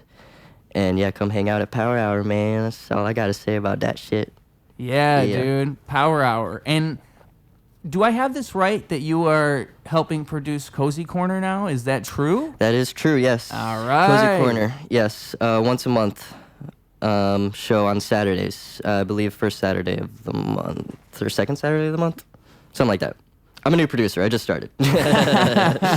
Just started it. So, yeah, me and James Najjar, apartment show. Check it out. It's always fun. We always got good comics. We had a good lineup coming up this next one. Really good lineup. It's always a great lineup. But dude, this next one is really good. Oh, shit. Not even, this one's going to be really He's good. in producer mode, guys. Do you see this? Hey. This is producer mode right now. I wouldn't, honestly, I would tell you if it's shit. I would be like, no, it's not that good, but this one is really good. This is a really good lineup we got. And if you want to be jammed into this apartment, you want to take that opportunity as soon as you have that opportunity. Yes, sir. I will give you the date real quick. I think it's February 15th. Yes, sir. 15th. February 15th. That's, yes, sir. Really good lineup. Really good lineup. Excited. I'm excited for this one, actually. And I think the lineup is being we're filming this before the lineup is out, but it should be already out to the people. You can go find all this Cozy Corner on Instagram. Power Hour, folks. Power Hour, folks. For real. Power Hour is a fantastic open mic, and I say this as a rapper guy, okay? I step up in there, and I am welcomed with open arms. You go in there, you let them hurt your feelings. Sometimes you need that in life. We were awarded best open mic in the city. Yes. Not just saying we're the best open mic in the city. We were awarded best open mic in the city, so it's official. Longest running, voted best of 2024. Yes, sir. Best open mic ever, longest open mic ever. I mean, how could you argue with that? How could you argue with that? One thing you just said, perfect is just fine. Perfection is fine. Perfection is fine. See, I had this idea that enlightenment is no oasis, meaning that when you are trying, the whole point of enlightenment, the whole idea of it is that it's not like something you get to there and then everything's good. It's like you're constantly seeking enlightenment. Mm-hmm. That's the whole point. Mm-hmm. I really like that saying. Yeah. Perfection is fine. Yeah. It's the same thing. Yeah. It's the same idea. It's just basically saying don't be so hard on yourself. Yeah. You know? Because we all are seeking that perfection. We're all seeking the perfection. We'll never get the perfection, but even if we did, we'd still feel like how we feel. Yeah, because it doesn't... People... You know, the best way to even understand that is just look at any successful person, and they are not happy. No one is actually happy with whatever state of success they have achieved. That's right. Always questioning yourself and trying to make something bigger. Yeah. Everybody. Yeah. Every fucking single one. Yeah. No matter what you do, you're always gonna wish you did it better. Yeah. And that's just human. And if you don't think like that, you're probably a little egotistical. And you should probably check yourself a little bit. But yeah, I heard some schizo person say that on Soft White Underbelly. You ever seen that Soft White Underbelly? Is it a podcast or something? It's it's a podcast.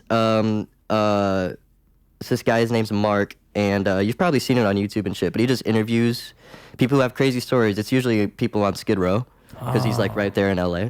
Yeah. So he gets a lot of people on Skid Row and just a bunch of different interesting people who've had really crazy lives and shit. And this one person that is a reoccurring, her name is Rebecca, but it's a dude, but her name is Rebecca. And I'm not trying to be I keep calling her she. He's not trans. He's not trans, but he's just he's Rebecca. She's Rebecca. Okay. If that makes any sense. I I can't got really describe it. But she's like schizo and He identifies as Rebecca, but he's not trans. Call him he. Like, that's what he wants. yeah, no, you can call him whatever you want, basically. Oh, okay. Like he doesn't give a shit. Yeah, he's off Skid Row. Right, but like just the way he acts, and her name being Rebecca, like you just feel more comfortable calling him she. It's weird. It's weird. It's weird. Like he's not trans. You know what I mean? He's not. Yeah. But he doesn't. He also doesn't identify as a girl. Okay, I got you. But just his name is. He calls himself Rebecca, and he acts like just the way everything. Just like it feels more comfortable calling him she. I like him. Does that make sense? Yeah. Okay. I like his style. Yeah. It's really cool. Not gonna lie. Yeah. And but yeah, super out there and super crazy. And he just said perfection is fine, and I was just like, wow, that's crazy. Yeah. That hit me. That hit me a little bit. Yeah. Yeah. A broken clock is right twice a day, folks. That is true. You can go watch some Charles Manson and learn something. I really think so. That guy was onto a couple things. You can. A couple things he wasn't so right about, but a couple other things you're like, I kind of like what he's doing with his eyebrows. Yeah. Charles Manson? You ever see that guy's eyebrow work? Hey, man. Wild. You ever heard his music? Yeah, dude. Not bad. Lit. Not bad folk music. Not bad. Nah. Broken clock is right twice a day. That's what right. I'm saying. Those are the only two things good about him. But, folks, for real, thanks for tuning in. I will be Charles Manson. I'm starting a cult soon. Make sure you join. Ruse Radio, always popping off up in here. Hope to have you back on again soon, I would love to do it, sir. man. Love to do it anytime. It was a pleasure. Boom, boom, boom.